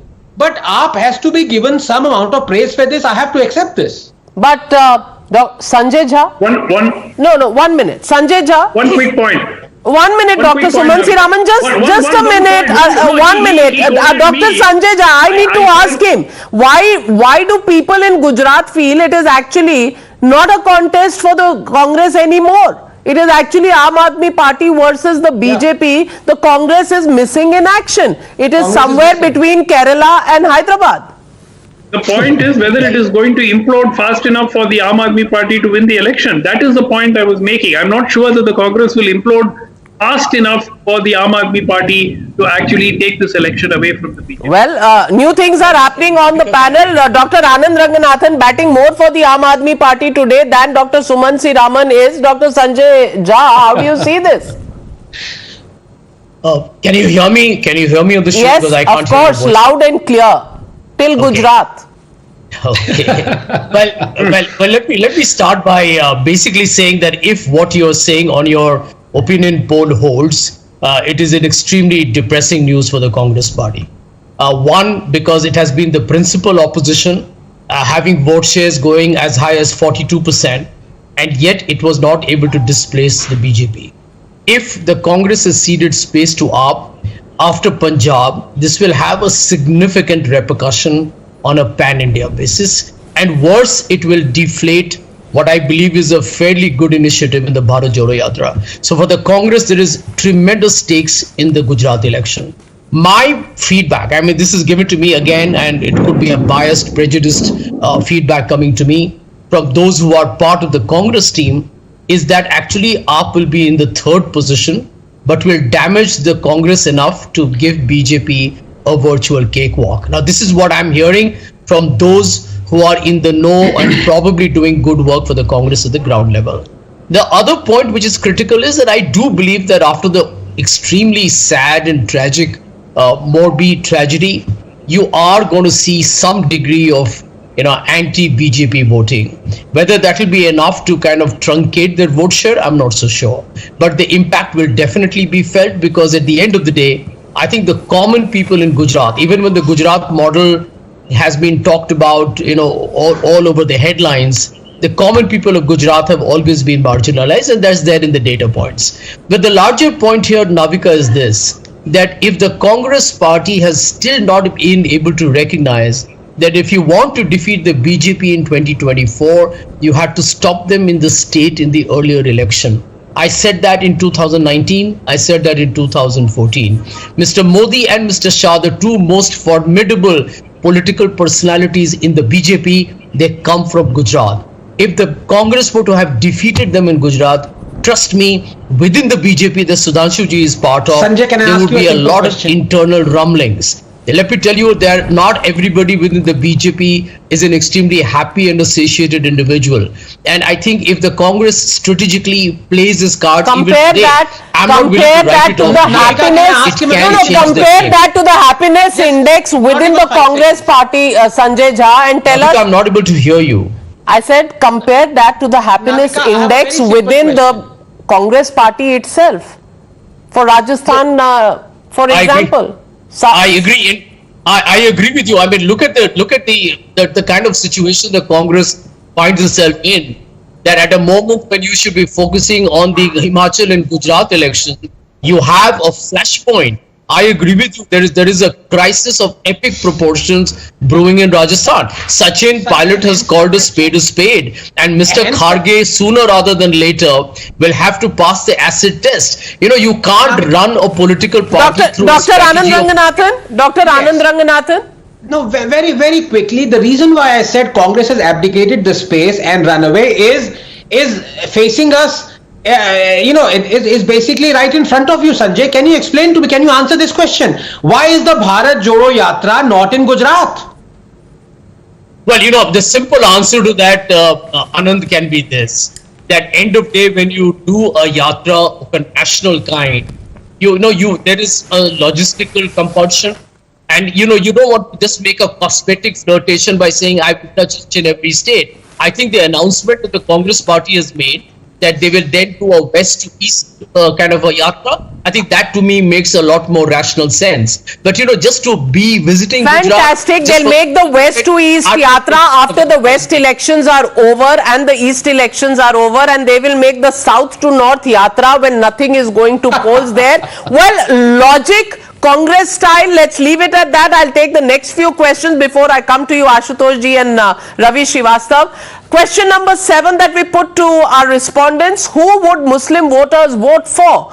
Growth model 29%. So BJP gets a thumbs up with 29% of Muslim voters going in their favor. Split with Congress and AAP, 13% people feel that they will be split between these two parties.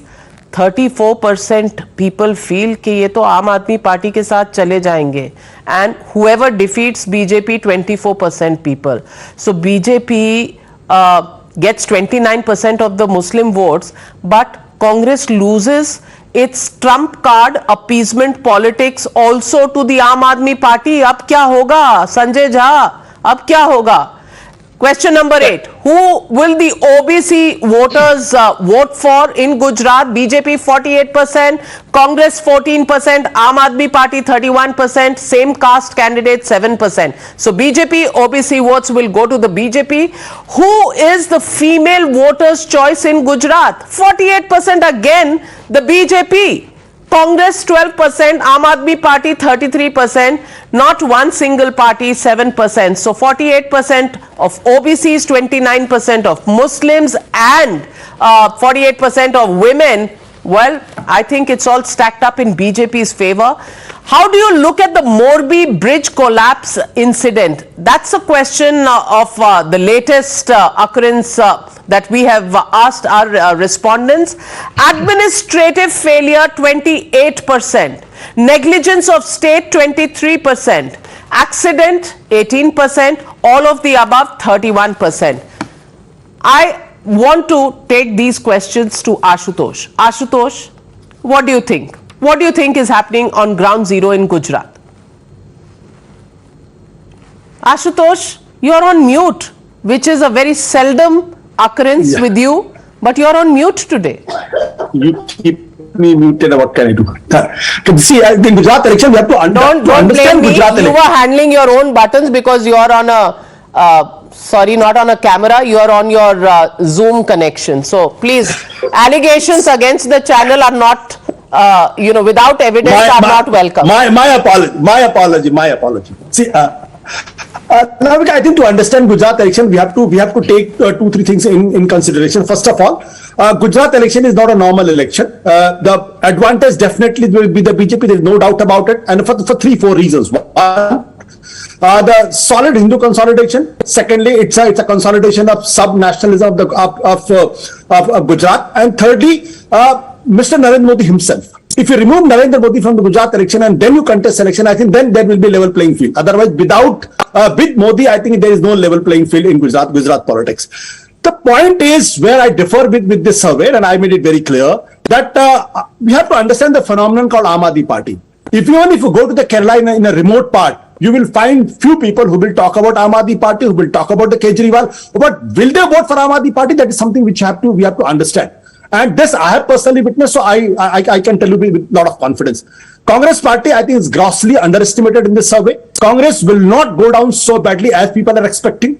Congress has deep roots in Gujarat despite losing in the last 27 years. They have not got less than 38% votes in the last 27 years here. Even the parliamentary elections, despite in 2014 and 2019, they did badly, 0. But even then, when Mr. Modi was the chief minister, they were getting almost 50% seat in the parliamentary election. So Aam Aadmi Party has to prove there is no leader in Aam Aadmi Party which can be called as a chief ministerial candidate. There is no organization on the ground which can convert. There is no messaging because in the rural areas, Delhi they did very well, Punjab they did very well for the simple reason because Delhi and Punjab more or less is in the urban constituencies. Gujarat mostly is a very, very rural. Out of 182 seats, 127 seats coming to as semi-urban areas, other rural areas. So I keep my fingers crossed, but definitely there is advantage for the BJP. Ruling out BJP Congress completely from the contest, I think people are going to to lose back from that. All right, Ravi Srivastava, Aam Aadmi Party does not have a chief ministerial face. It has allegations happening in Delhi, and that's the question we also asked. Of course, the pollution model is also there for everybody to see. Ashutosh says, and you know Ashutosh's credentials, I don't have to tell you.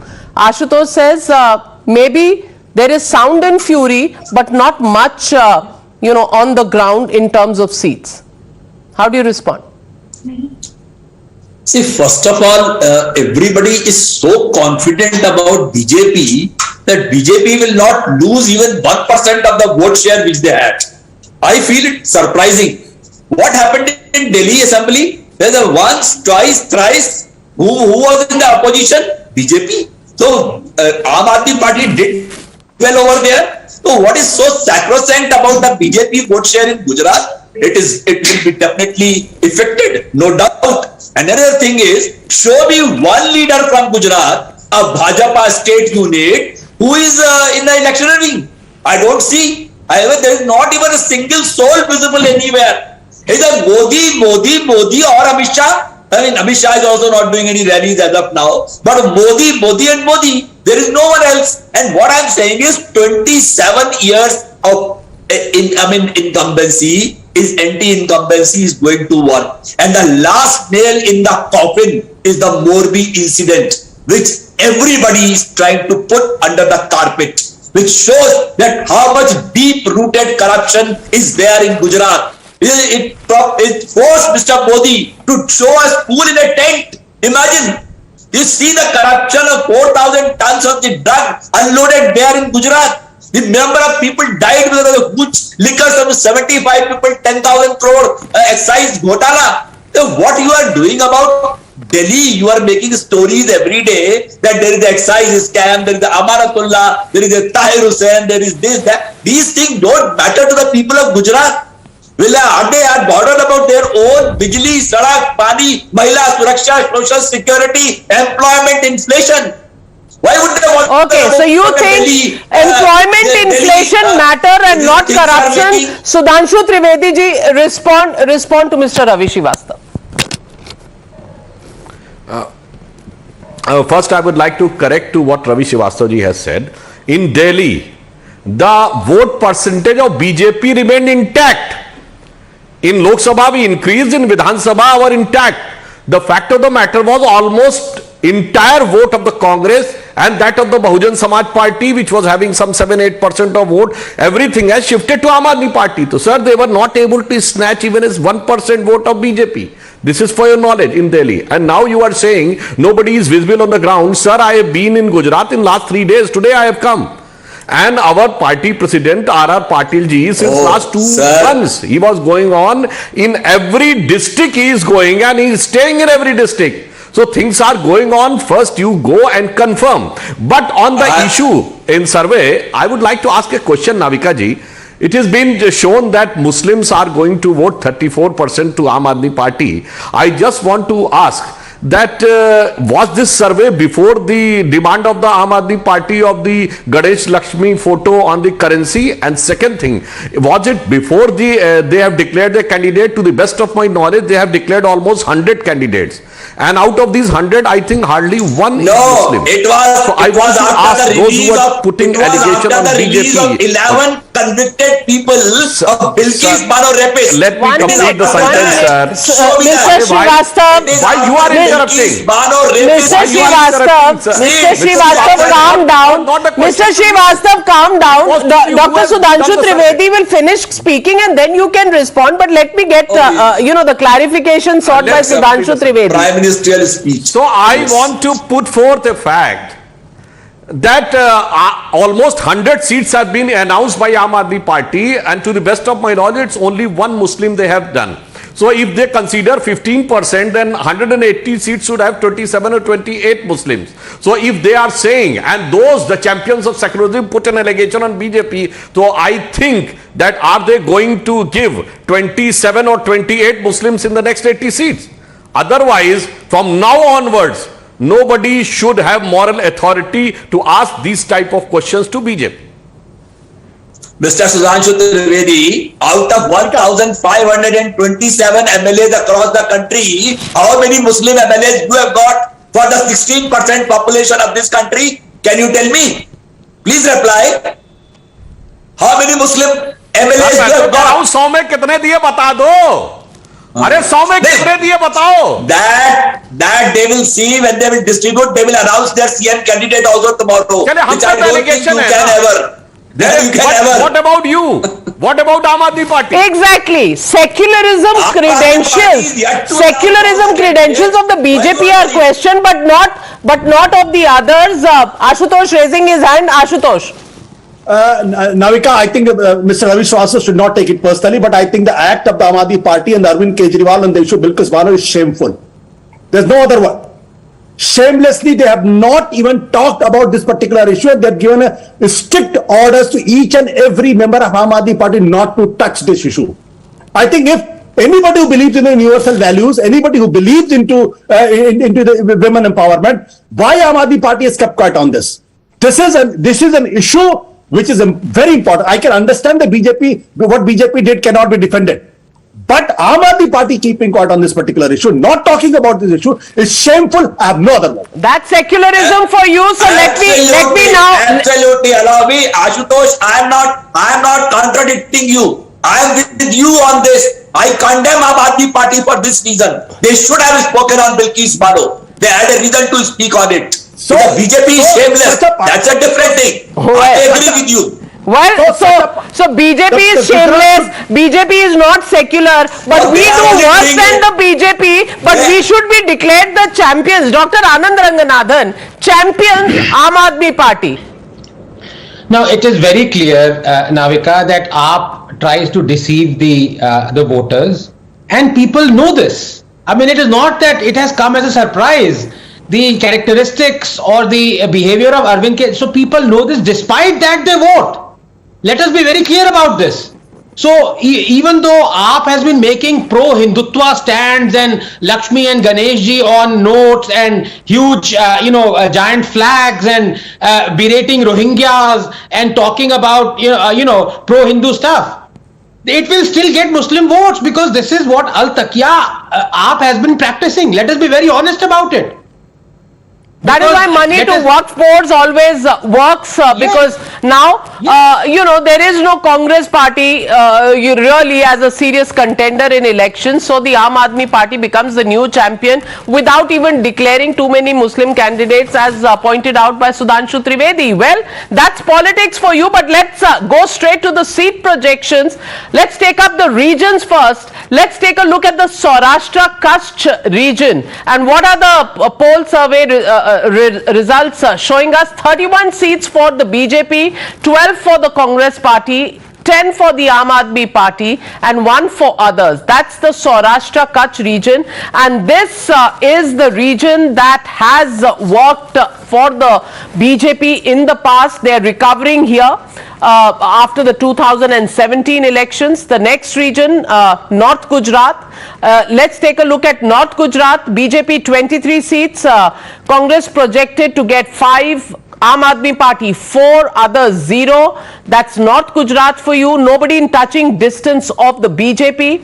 Central Gujarat coming up next on your screens, ladies and gentlemen. 47 seats for the BJP, 10 to Congress, 4 to the Aam Aadmi Party, 0 to others. So Aam Aadmi Party getting a share, but somebody said at the beginning of the show that do not underestimate the Congress party. I think Ashutosh said that, and that seems to be true in the projections shown so far. Central Gujarat seat share there on your screens, ladies and gentlemen. And then let's look at south of Gujarat.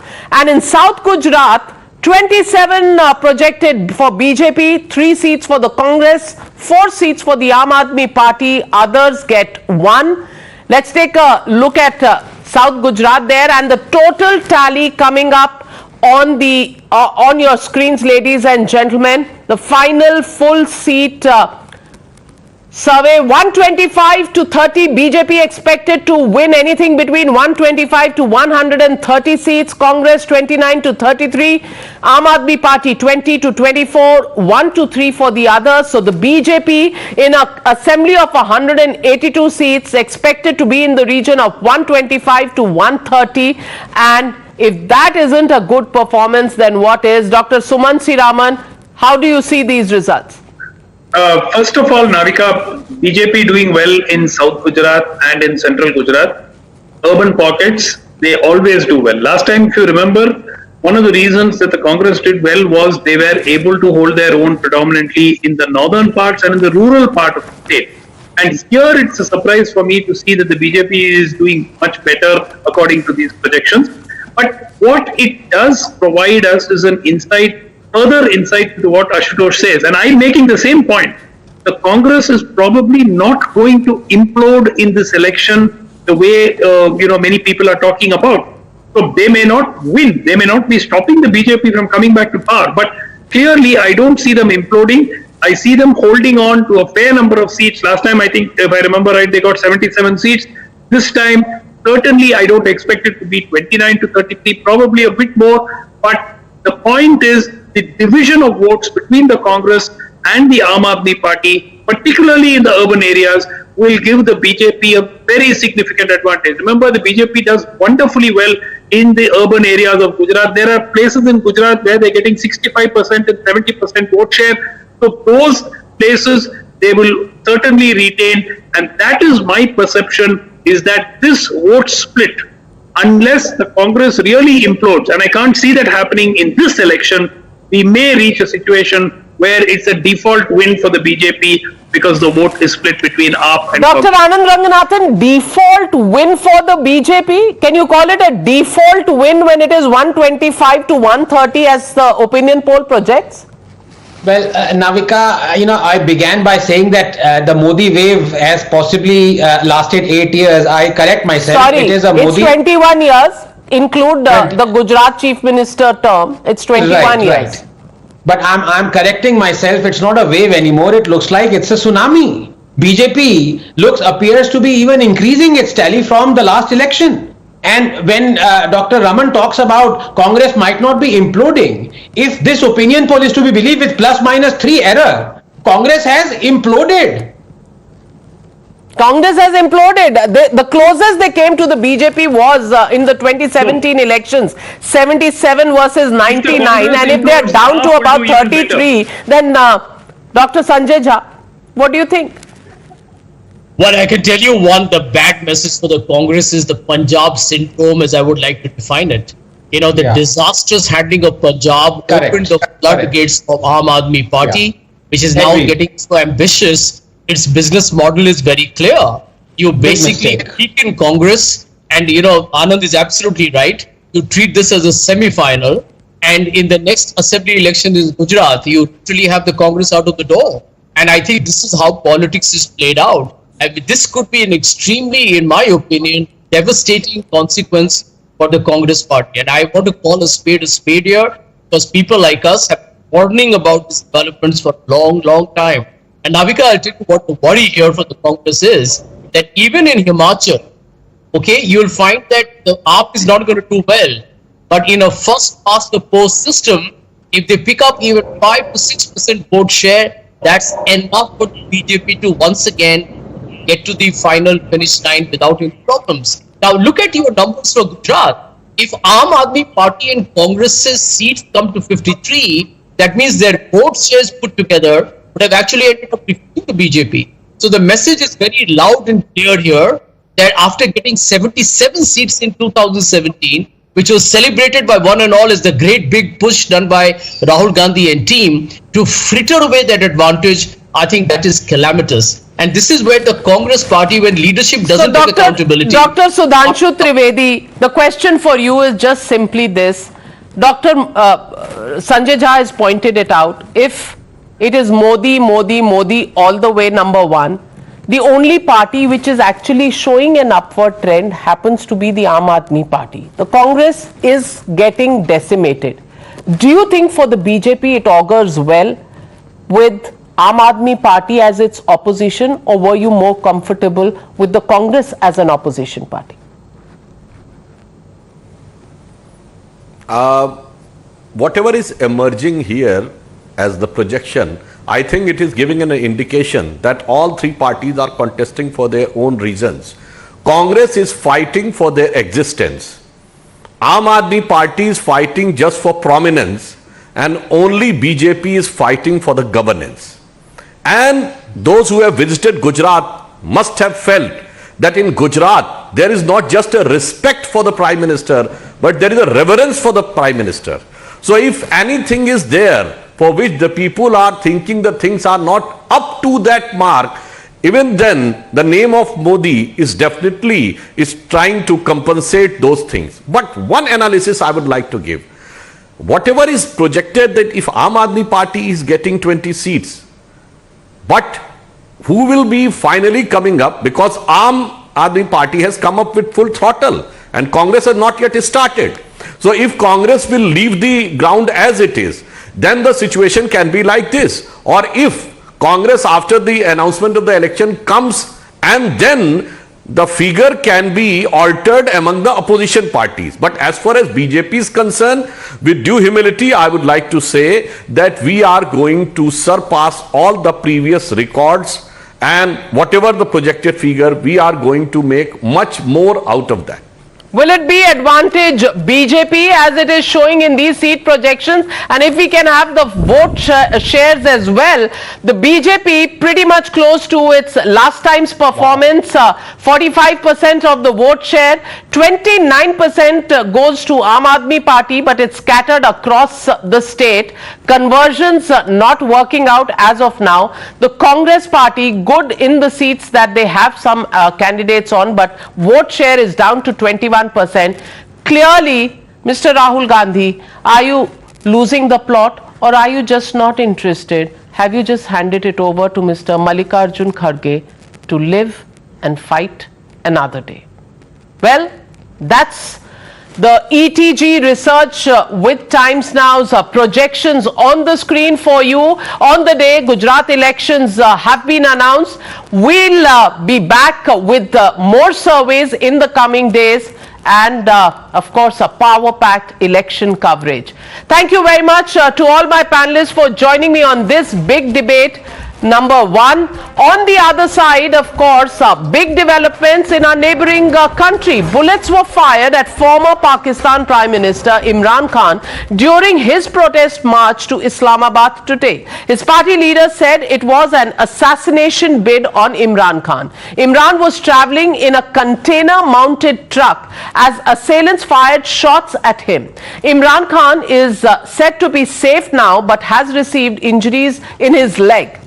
Here is a ground report detailing the chaos that we saw on the ground. हम इस वक्त इमरान खान के container पर मौजूद हैं और यहाँ पर फायरिंग की गई थी। आइए अब हम आपको दिखाते हैं कि ये वाक़या कैसे पेश आया। नाज़रीन, यहाँ पर इमरान खान और उनकी तमाम क़यादत मौजूद थी। आप ये निशान देख सकते हैं, ये उस गोली का निशान है। सिक्योरिटी इदारों का कहना है कि ये गोली है, इस गोली ने इस मोटी चादर को बिल्कुल फाड़ के रख दिया है और यही गोली का जो है निशान, यहाँ से गोली निकली है और यहाँ पर आप ये खून के निशानात, ये खून के धब्बे आप देख सकते हैं। नाज़रीन, ये भी खून के निशानात हैं। ये बिल्कुल कंटेनर के बिल्कुल आगे का हिस्सा जहां पर ये फायरिंग की गई है। पुलिस का ये कहना है कि इस फायरिंग के नतीजे में 3 से 4 लोग जख्मी भी हुए हैं, जबकि एक हलाक भी हुआ है। और ये वो जगह है जहां पर इमरान खान थे, उनके साथ फैसल जावेद थे और दीगर क़यादत मौजूद थी और यहीं से नीचे से फायरिंग की गई है। ये वो कंटेनर है, यहीं पर खड़ा था और यहीं पर इस कंटेनर को फायरिंग का निशाना बनाया गया। कंटेनर पर एक उनके एहलकार खालिद बेग भी मौजूद थे, वो भी जख्मी हुए हैं। हम उनसे बात करते हैं। खालिद, क्या वाक़या क्या हुआ था? वाक़या कुछ नहीं, हम सीधा जा रहे थे, चराने लगे हुए थे, एकदम फायरिंग की आवाज़ है। ये से लगा, हम ये समझ रहे थे कि शायद कोई अनार वगैरह जैसे फायर क्रैकर होता है वो चले, लेकिन उसके बाद जो गार्ड था मेरे लेफ्ट हैंड पे खड़ा हुआ, वो हमारे ऊपर गिरा, उसके बाद ऐसे छर्रे आए हैं हमारे पे, मेरी कमर पे लगे हैं। फिर खान साहब को किसने लिया हिसार में? खान साहब को उनकी अपनी सिक्योरिटी आ गई थी, जो बंदे थे सारे खान साहब के ऊपर चढ़ गए। वो जो गोली का निशान है वही से खान साहब को गोली लगी है, वही गोली खान साहब को। जी हाँ, रिपीटर से फायर हुए हैं, जिसकी वजह से काफी सारे लोगों के मुंह पे, आप भी जख्मी, आपके निशान, आप काफी हैं, खून के धब्बे आप पे। धब्बे हैं, लोगों के भी हैं और मेरा भी है। नाज़रीन, खालिद बेग ये जख्मी हुए, ये बात कर रहे थे, इनको छर्रे लगे हैं, और लेकिन इनका ये कहना है कि ये जो गोली जो आर पार हुई है, यही गोली जो है वो इमरान खान साहब को लगी है। The gunman was arrested after the attack, and there were many others too injured in this attack. The attacker also said that he had come to assassinate the former Pakistan Prime Minister as he was misleading the people of the country. Now, as chaos and anarchy looms in Pakistan, the state seems to be veering towards a complete disaster. But Imran Khan just gave out one statement saying, "Allah has given me a new life. I will fight on." That's Imran Khan for you. To look at what Pakistan stands for today, I'm joined by Tariq Fateh, columnist, also with me Dr. Anand Ranganathan, author, and Omar Altaf, senior journalist from Pakistan. Omar Altaf, to you first. My question is, what do you make of this attack on Pakistan, former Prime Minister Imran Khan, given the fact that he had said that he would expose the ISI and what they have been up to? Is this now open war and an attempt to silence Imran Khan? Is this going to lead to more popularity for Imran Khan now? Obviously, Imran Khan will become more popular through this assassination, through this failed assassination attempt. As blood has been added to his movement, his narrative would sharpen and he would take on all his rivals, be it the establishment or his political adversaries. And let's see who benefits from this situation, because normally such situations don't over well for the democracy in Pakistan, and Imran Khan's next statement and move would set in motion the more events, developments. Absolutely. of the future.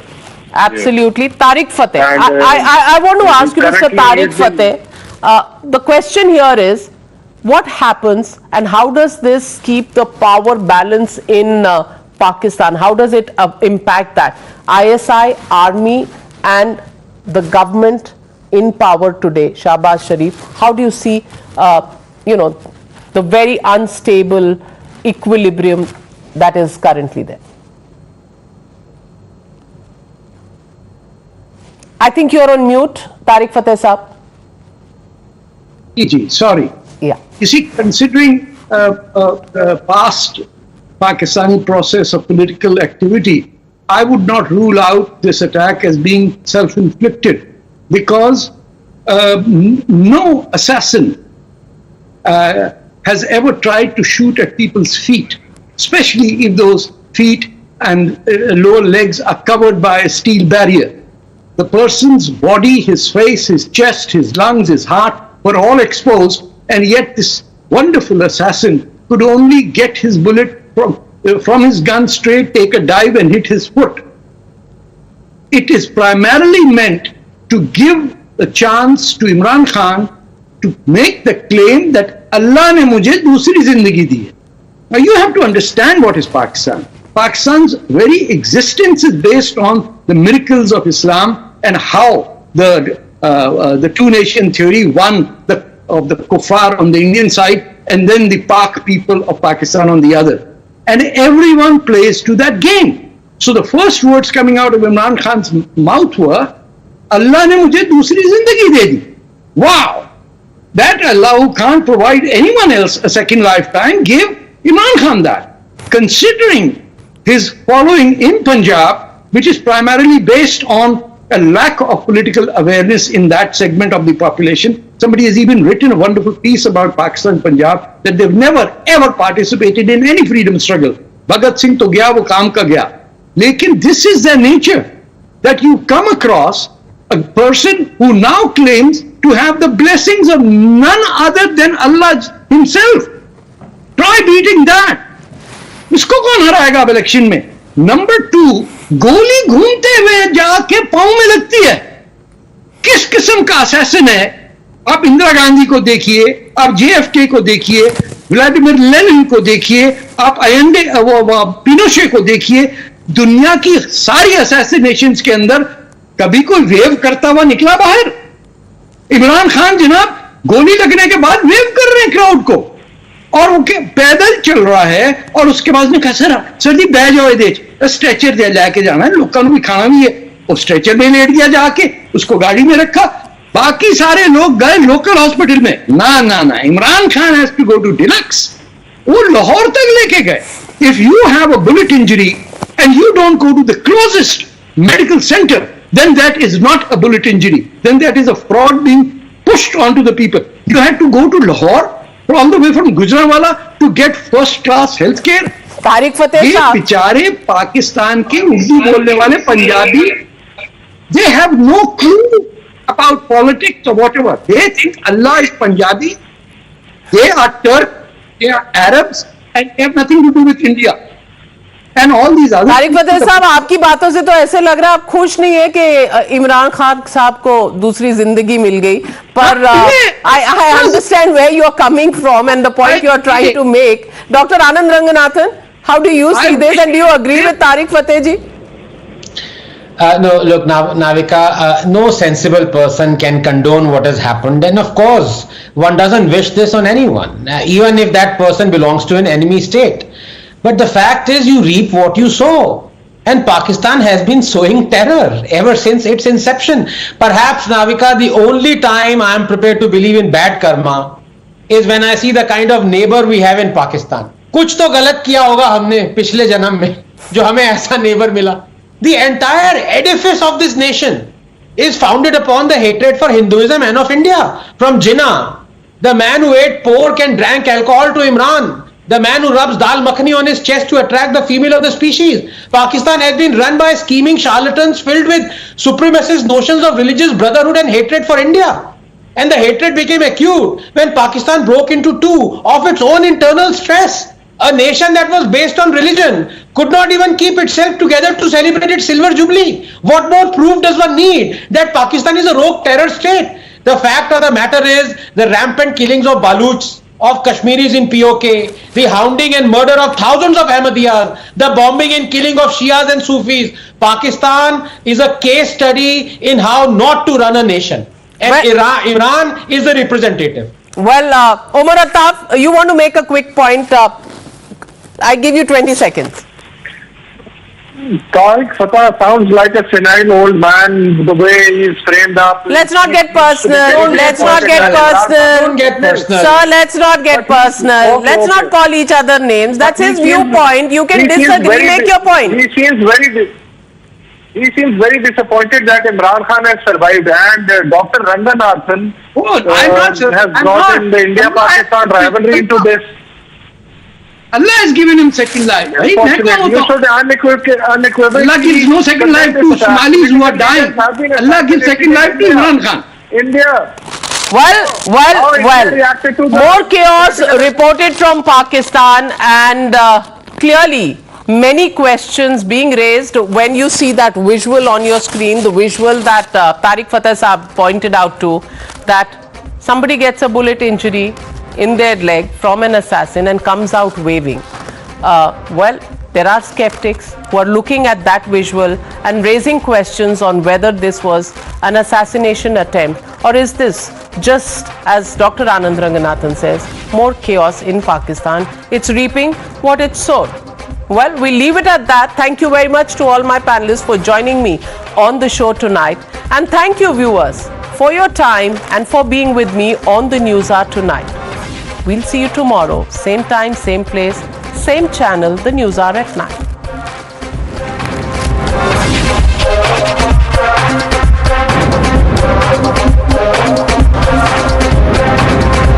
You were watching the Newshour at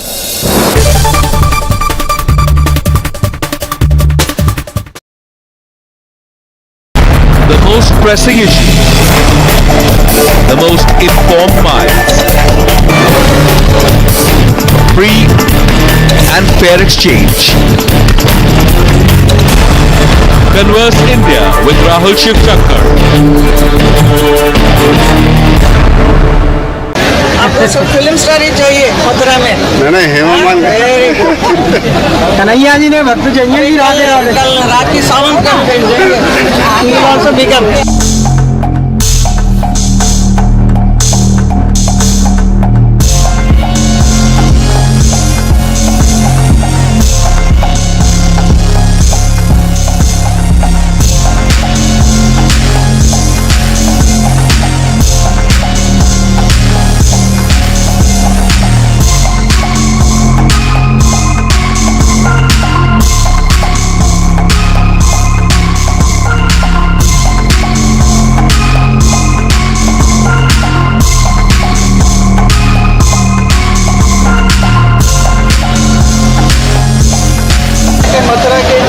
बनना चाहेंगे उसको तो आप बनने नहीं देंगे।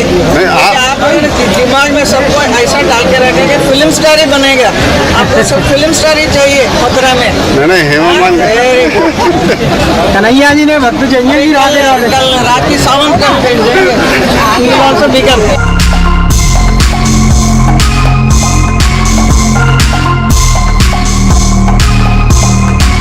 बहुत अच्छी बात है। आपका क्या विचार है इस बार? आप मेरा विचार क्या मैं बताऊं? मेरा विचार भगवान के ऊपर है।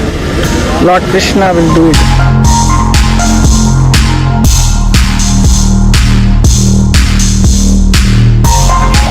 मैं तो देश की सेवा के लिए ही पैदा हुई हूँ और मैं देश की सेवा करना चाहती हूँ। और क्यों नहीं, हमारे मोदी साहब, हमारे प्रधानमंत्री जी चाय बनाते बनाते। You're watching the News Hour at 9. Prime Minister Narendra Modi addresses a program marking Vigilance Awareness Week in Delhi's Vigyan Bhavan. Says centre is working to change system created by Abhav and Dabav. Amit Shah held a coordination committee meeting at BJP state headquarters in Gandhinagar. Brainstorming over 47 assembly seats of 13 districts was conducted on day one. More than 4,300 candidates applied for 182 assembly seats. Agencies expressed satisfaction over security arrangements at the private residence of BJP MP Subramanian Swamy. This after centre apprised Delhi High Court of the arrangements made. Massive protests in Karnataka's Vijaypura over BJP MLA Basangowda Patil Yatnal's disparaging comments against Banajiga community. Banajiga community leaders are carrying out protests demanding an apology from the minister.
welcome. You're watching the Newshour Agenda, India's most loved primetime show at 10, week after week. I'm Padmaja Joshi. 10 days after 29-year-old engineering graduate Jamesh Mubin died in a terror attack in Coimbatore, Times Now has in its possession notes and scribblings that were done by this radicalized young man inside his house. Scribblings that spoke of jihad as a duty. Notes that spoke of Muslims versus Kafirs, and a warning that anyone who dares to touch the house of Allah will be destroyed. So let's take you one by one through the different material that was found from Mubin's house. First is a slate with the logo of ISIS on it.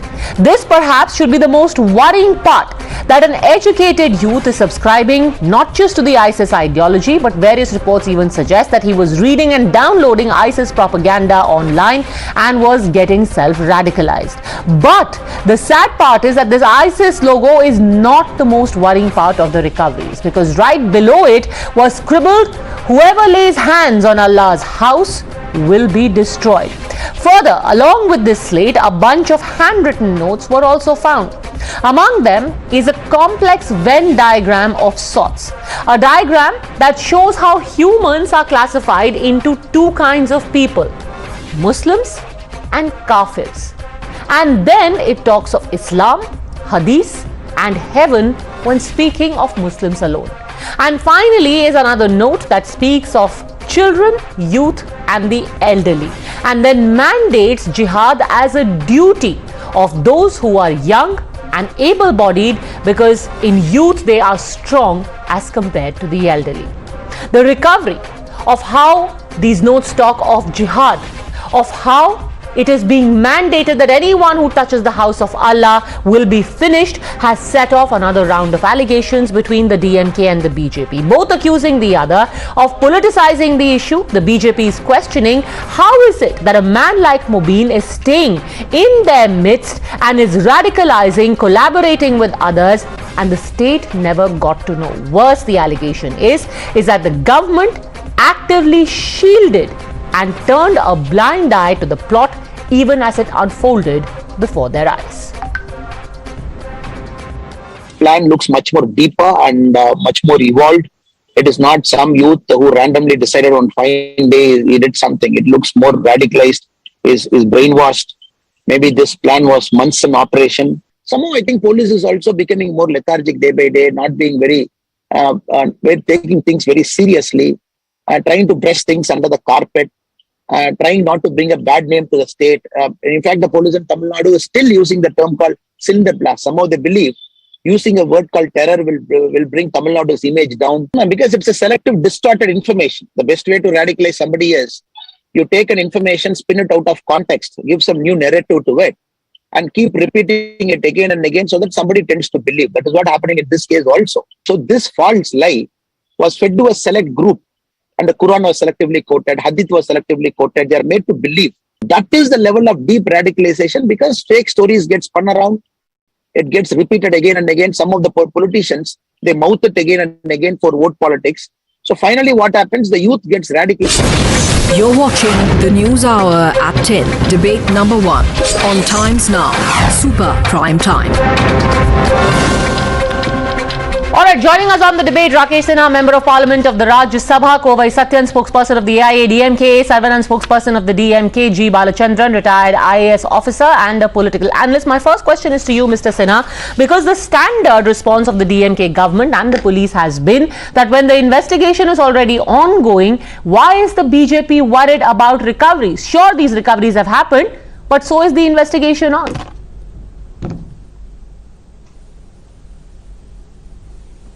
The counter question is that why DMK is trying to hide the things which have been recovered. It's not a question of something like dacoity or some normal law and order problem. The symptom which has been reflected from such incidents and such individuals is a very, very fearful, because it is going to damage the civil society not in India, but it is going to revive the radicalism, and India would be the latest ground for the revival of the radicalism if we will not collectively stop that. I am giving two important examples regarding that. Firstly, that when the things have been recovered and the DMK is trying to hide this means not only DMK, such political groups and ideologies which have been constantly and consistently protecting, patronizing and defending such incidents. That's why the rest of the Muslim community are forced to defend that. I don't consider that every Muslim is supporting that. But when the mainstream political parties, and DMK is a ruling party in Tamil Nadu. Second important thing is that you see the difference between the before partition Islamic communalism and after post-partition Islamic communalism. Before the partition, the fulcrum of the Islamic communalism was the North Indian soil. Post-partition, the fulcrum has shifted to South India. I don't know that this is the cycle of the history, because you see in Kerala the Popular Democratic Front, that is the soft version which has been now banned, soft version of ISIS. It has chopped off the hand of a teacher, T.J. Joseph, in 2010. Okay. Now you see the incident here. The most educated boy is referring things and contextualizing the religious texts in terms of radical actions, and that radical action is not confined to one individual or one society. It is affecting the entire global society. Okay, Professor Sinha, let's take this one by one. Mr. Saravanan, the opening comment is that if you try and cover up a one Mubin, tomorrow this wound will become a festering sore. Padmaja, that is rubbish. The allegations made by the BJP and the spokesperson here is rubbish without knowing what has happened on ground. This allegations of a cover-up is nothing but cheap politics over an incident which was put out, which was by alert Tamil Nadu police. It was averted, and if you look at the responsibility, this same guy who died was under the radar of NIA in 2019, and after that what did the NIA do? Did it not follow up? Should it not be following it up? So the responsibility is also with the union government. It is not that that's the Tamil Nadu government or the Tamil Nadu police that they have to be. If this has come to this level, it is not them who alone have to be. But sir, only on one thing, before Professor Sinha responds to you, just one point. You said the Tamil Nadu police averted it. Actually, the Tamil Nadu police did not. The car blew up. Averting would be if Mubin would have been arrested and the car would not have exploded. But the car exploded. How are you saying this? How are you saying this? I'm saying it because the car exploded, sir. You did not avert an explosion. It's just that the man saw a police picket, he panicked and the explosion took place. That's what, Padmaja, you don't know the fallout of the investigation. The car was exploded and that guy who was there died. He alone died. He died, but you didn't avert the explosion. So what made that? That's what. To put it very crudely, we got lucky. We got lucky that the man saw a picket and he panicked. It's not lucky, Padmaja. It's not lucky. It is about the way the Tamil Nadu police have been mounting a vigil there. They have interrogated. They wanted to stop that man. That is why this happened. Sir, this man managed to buy over 50 kgs of explosives, ball bearings, put it all together in his house, load it onto his car, drive to a place where he was on his way to a crowded marketplace, sit in his house and write things like there are Muslims and then there are Kafirs and anyone who touches the house of Allah is going to be destroyed, and you are saying that this is a victory of your intelligence?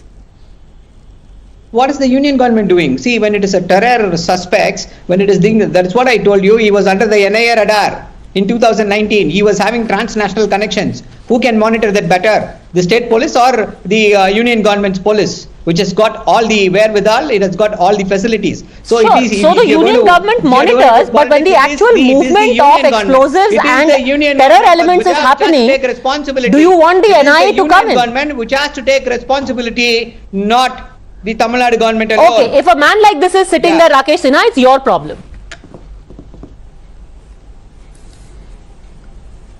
You know, the answer of the DMK spokesperson is full of contradictions. On the one hand, he started his remark that the investigation is going on. Why you are in hurry? in a way he was trying to the investigation is now carried out by NIA, sir. That for your kind investigation information, the going on, investigation is now wrong. carried out Later by NIA. on, let me complete, gentlemen. Gentlemen, Yes, let me sir, complete. but I am don't say coming to things your which I have point, not your said. contradictions. Don't argue things I which I am have coming not to your said. contradiction. Later on, he says that. The kind of crime and the type of terrorist he was, it was the responsibility of NIA. He is right. He accepts that he was a culprit and he was pioneering the jihad in Tamil Nadu. And it was for the God's sake, the thousands and hundreds of the people could be saved due to the grace of the God. And the gentleman is saying that investigation is going on. It is a complete failure on the part of DMK government. Complete failure.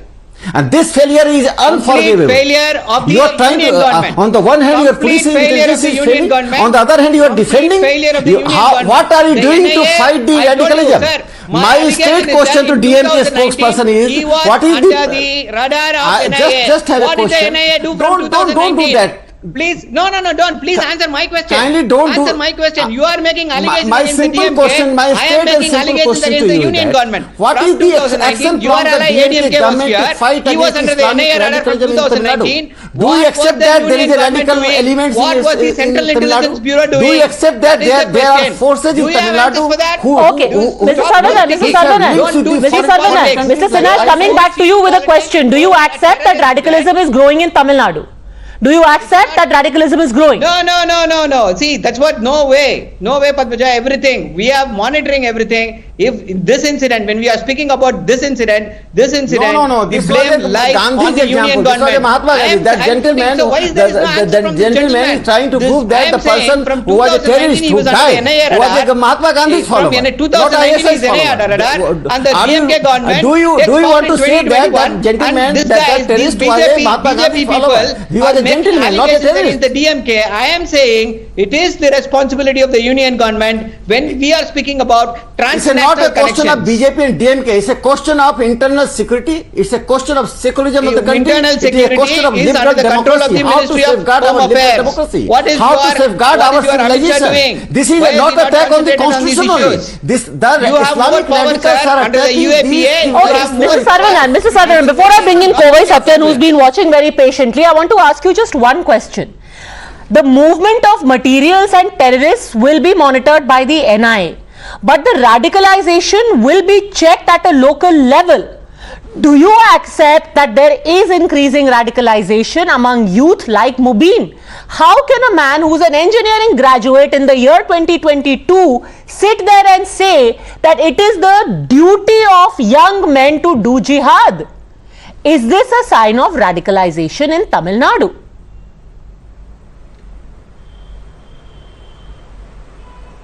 Mr. Saravanan, Padmaja, I want to make. is this a sign of growing radicalization? This governance style of MK Stalin. Okay, go on. Kovai Satyan.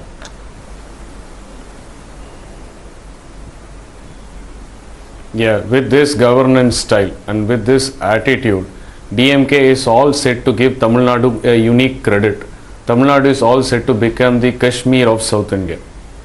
And all the while, till now, the Chief Minister has not accepted to the reality, has not woken up to the reality, nor given out a statement. You did not even know how to manage the civic issues. Don't give lectures. Saravanan, I respected when you spoke. I kept quiet. No, that's what. I know you are tensed, Mr. Saravanan. I know you get tense, you get carried away, and you scream out of your lungs to cover up your inefficiencies. I kept quiet when you spoke. Give me my time. Give my time. Saravanan, give my time. I know you cannot face facts. I know you are inefficient leader. You are inefficient governance cannot take facts. You are keeping quiet. You are inefficient. You are inefficient leader. You are inefficient governance. Will not accept the reality. Will not accept the facts. There were no such incident in our rule. In 2019, no, there were no such incidents in our rule. The 1998 serial bomb blast in Coimbatore was under your rule. Now, compromising national security is in your rule. BJP was in alliance with the ADMK. Don't forget Actually, that. let me tell you this. Since we are talking about politics, and I really think you should let Mr. Kovai Satyam speak for a second before interrupting. Since you spoke of politics and you spoke of 2019, Mr. Sarvanan, hold on a second. Do you know that in July 2019, when the NIA, today you're saying, where is NIA, where is NIA, why didn't NIA monitor, failure of NIA. In July 2019, when the NIA carried out raids in Tamil Nadu, here is what Mr. M.K. Stalin said. I express deep concern over the NIA's anti-terror raids because the center is misusing the agency for political gains. Here is what he went on to say. He said, no religion and no political party supports terrorism, but NIA is being used for the BJP's gains and to target the Muslim community, particularly in Tamil Nadu. When the NIA was doing its job, you said, oh, you are targeting the Muslim community. Result? Mubin. Mr. Sarvanan. See, that's what I'm saying, Padmaja. Did the NIA do its job properly? That is the question. Sir, when the NIA is trying to do its job, you are saying they are coming after Muslims. We were in the opposition. What can we do? But you still called it a witch hunt, sir. At that time, you were like, NIA, go back. Now you are like, where is NIA? How is this going to work, sir? In 2019, NIA conducted raids. We were giving cautions over that. If the NIA has done why were you cautioning the NIA, which is doing exactly what you wanted them to do? Today you want the NIA to go out and carry out raids, and you are asking why didn't the NIA raid? That time you were saying why is the NIA raiding? Muslims are being demonized. I am asking, did this not start in 2019 is the question. That is the question. Kovai Satyam. Alright, so you bred the terrorism, Kovai Satyam, when you were in government. Yeah. There were no such incidents in our role. 1998 serial bomb blast in Coimbatore happened in DMK regime, and now it's again DMK regime. It is a known fact that whenever DMK is in power in Tamil Nadu, law and order will be compromised. On this occasion, the national security is getting compromised. Neither Saravanan nor anybody from DMK nor their leader will admit to the fact of their misgovernance, of their incompetence. They will only try to put the blame on others. They will only point the finger towards others.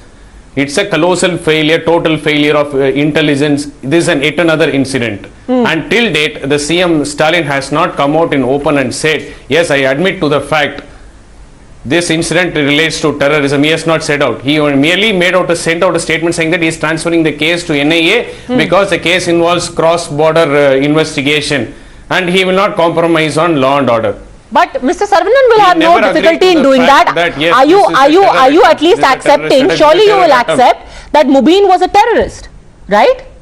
See, that's what the evidence, everything. I'm saying everything points out to that. What is the problem? What's wrong? See, that is what I'm saying. You call him a terrorist, yes, but who has control? Who has control over this terrorism? It's not a state subject.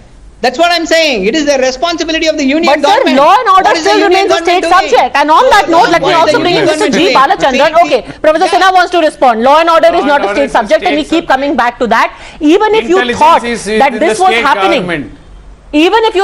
happening, you should have cracked down double time. Rakesh Sinha. Bureau. Central Intelligence Bureau. Are you aware of it? Are you even aware of it? As for my information, the Central Intelligence Agencies have informed the Tamil Nadu government. Do you have something called state intelligence, Mr. Saravanan? Are you aware of it? There is a wing such. Do you have suggestive information.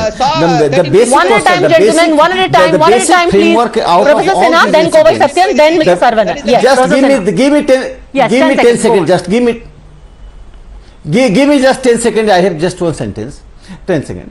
Basic framework out of all these incidents is that whether the Tamil Nadu government considers that the radical elements have made their space in the state, so they have to be eliminated. If they find that this is the sole responsibility of the central government, not the simple law and order problem, they can always consult the central government. Is always ready. Internal security, you see, Prime Minister Narendra Modi ji since 2014 ensured the nation there would be no incidents like what happened in Mumbai, what happened in the Varanasi temple. We are very much safeguarding our own constitutional democracy and civil society. But when Tamil Nadu government, what happens, Padmaja, when all these sleeping cells, become active when the pseudo-seculars come into the government. That's why before DMK, there was no such instance. Okay, interesting point that you're making. It's your ideology that is emboldening. That is Professor Sinha's charge, Mr. Saravanan.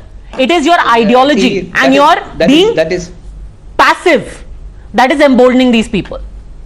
Padmaja, that is a political allegation. They don't know. This is what the BJP will do, trying to, communalize everything. That is what the BJP is famous for. I am saying it is, no, I did not say that this was the sole responsibility. See, when we are speaking about this charge, I am saying the responsibility also lies with the union government. I am asking, sir, is there any responsibility of the state government? Fine, the union government has failed according to you. Is there any responsibility of the state government?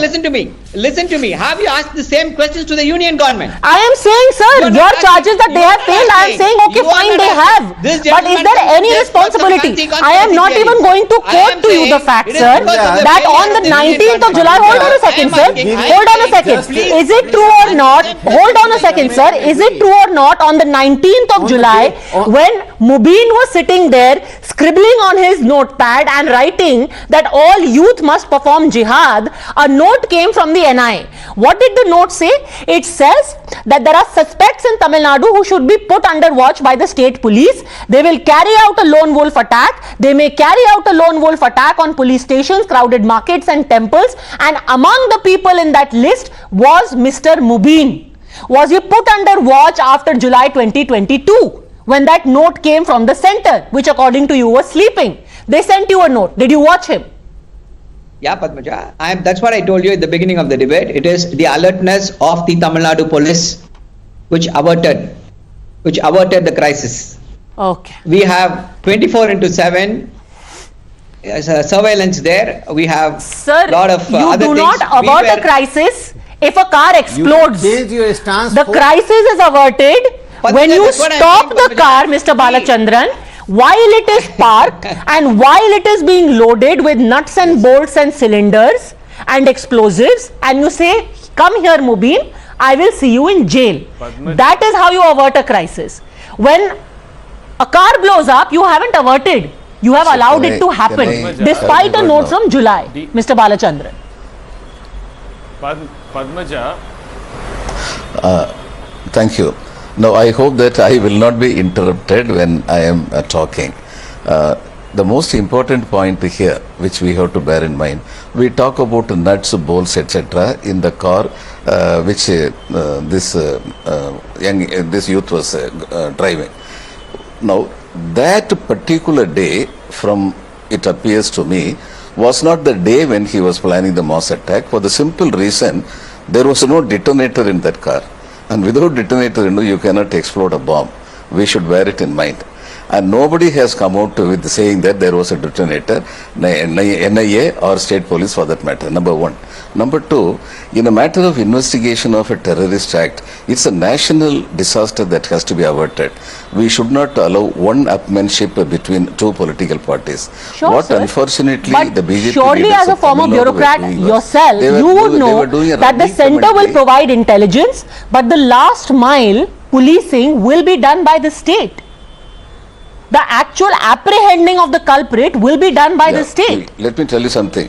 Let me complete it. I told you that I should be allowed to complete in 2019 when NIA interrogated this person and let him loose. But sir, I am telling you about a July 2022 note. July 2022, NIA came back and said, we are watching this man, he is radicalized, keep him under surveillance. If you are not allowing me to finish, there is no point of me talking. Listen, will you allow me to complete? But sir, let's talk about the present of July 2022. I do not believe so. I do not believe. If you don't allow me to complete, I cannot talk. I think you should give me my time. Others have been talking for minutes and minutes. Go on. Keeping quiet. Let's talk about July 2022. No, when they blame the NIA, I don't blame the NIA because when they blame the NIA, I don't blame the NIA or for that matter state police, because one of the typical steps an intelligence agency does is, knowing a person that he is connected with the terrorism, they let him loose to find out what are his other contacts. I am afraid I cannot talk about each and every step which the investigative agencies are resorting to to find out the entire network. Now, on that day, I believe what happened was the terrorist failure. It was an accident which the terrorists did not anticipate, because morning at 4 a.m. nobody goes and explodes himself. A terrorist, a suicide bomber will go to a crowded place at a time when there will be a crowd. Now, it did not take place at that point of time. So, I believe that it was an accident. Oh, now, after the accident, what happened? It was an accident. He was just carrying the nuts and bolts and cylinders. The entire panic to the perhaps public? For some other reason. And it was an accident. Yes. Mistakes happen. No, I am not saying for some other reason. I am saying that he might have been carrying it to go to another place. But without detonator, a bomb cannot explode. But sir, that is the whole point. That he was on his way to carry out a terror attack. A man who was supposed to be under surveillance since July 2022 was going unsurveilled to carry out an attack. And that's a failure. Now, whether he hit a speed breaker, or he started speeding, or he was smoking a cigarette, one doesn't know. Now, on that particular day, listen, on that particular day, it appears he was not planning a terror attack. He was planning for some other day. So, are you saying that some other day, when he would have actually been planning the terror attack, then the Tamil Nadu police would have swooped in? So, Tamil Nadu police was waiting for the actual day to swoop in. Pardon? So, Tamil Nadu police was waiting for the appointed day. Neither Tamil Nadu police nor NIA, neither Tamil Nadu police nor NIA are waiting for an accident or for an incident to take place. Then where was the Tamil Nadu police when Mubin is running around with cylinders in his car? Tamil Nadu police were not watching him. Okay. Kovai Satyan, it's a bit of an overstatement to say that this was an attack because there was no detonator, says Mr. Balachandran. That is not a terror attack. I think we should be very clear. We should talk on the point, on the basis of science, okay? Without detonation, there is no bomb explosion. Sir, can I have my time? Do we agree? Okay, without detonation, there is no bomb explosion. Strangely though, sir, your point is there was an explosion. Point is taken. Go on. Yeah. Point is taken. Padmaja, DGP was present at the site for 3 days. All the 3 days, what he was trying to send out a message is it's just an accident, a cylinder blast. While there were material evidences which led to suspicion on terrorism and terrorist attack, they denied it. Even today, they are trying to brush it under the carpet. The failure of intelligence is evident. But having said that, compromise on national security, you cannot do a blame game, saying that they would have done the job, I did my job. This is not something you take the credit saying that I have done my part, they have not done their part. This is national security. And common man's life is at stake. And a state which is known for peace, when such evidences emerge out for radicalization, you have evidences of caliphate, it is indeed sending distress signals. And the leader has to, his actions only will resonate, will instill confidence in the minds of the people. But Mr. Stalin, rather than trying to take actions which will restore confidence in the minds of the people, is in a state of hibernation with respect to this. And the spokesman comes out to open and say that no, it is not our job, it's a job of NIA. You can't play around with the lives of common men and put their lives at stake. Okay, a strong political statement and a statement of intent needs to be given on top of everything that is now being done by the NIA, because what has been thrown up from the house and the mind of this young man should be worrying not just for the state of Tamil Nadu. For long, Kerala has had a problem with radical elements, people going out to fight in Syria and Afghanistan. Tamil Nadu does not need that kind of ecosystem to be allowed to develop within its borders. Thanks very much, all gentlemen, for having joined me.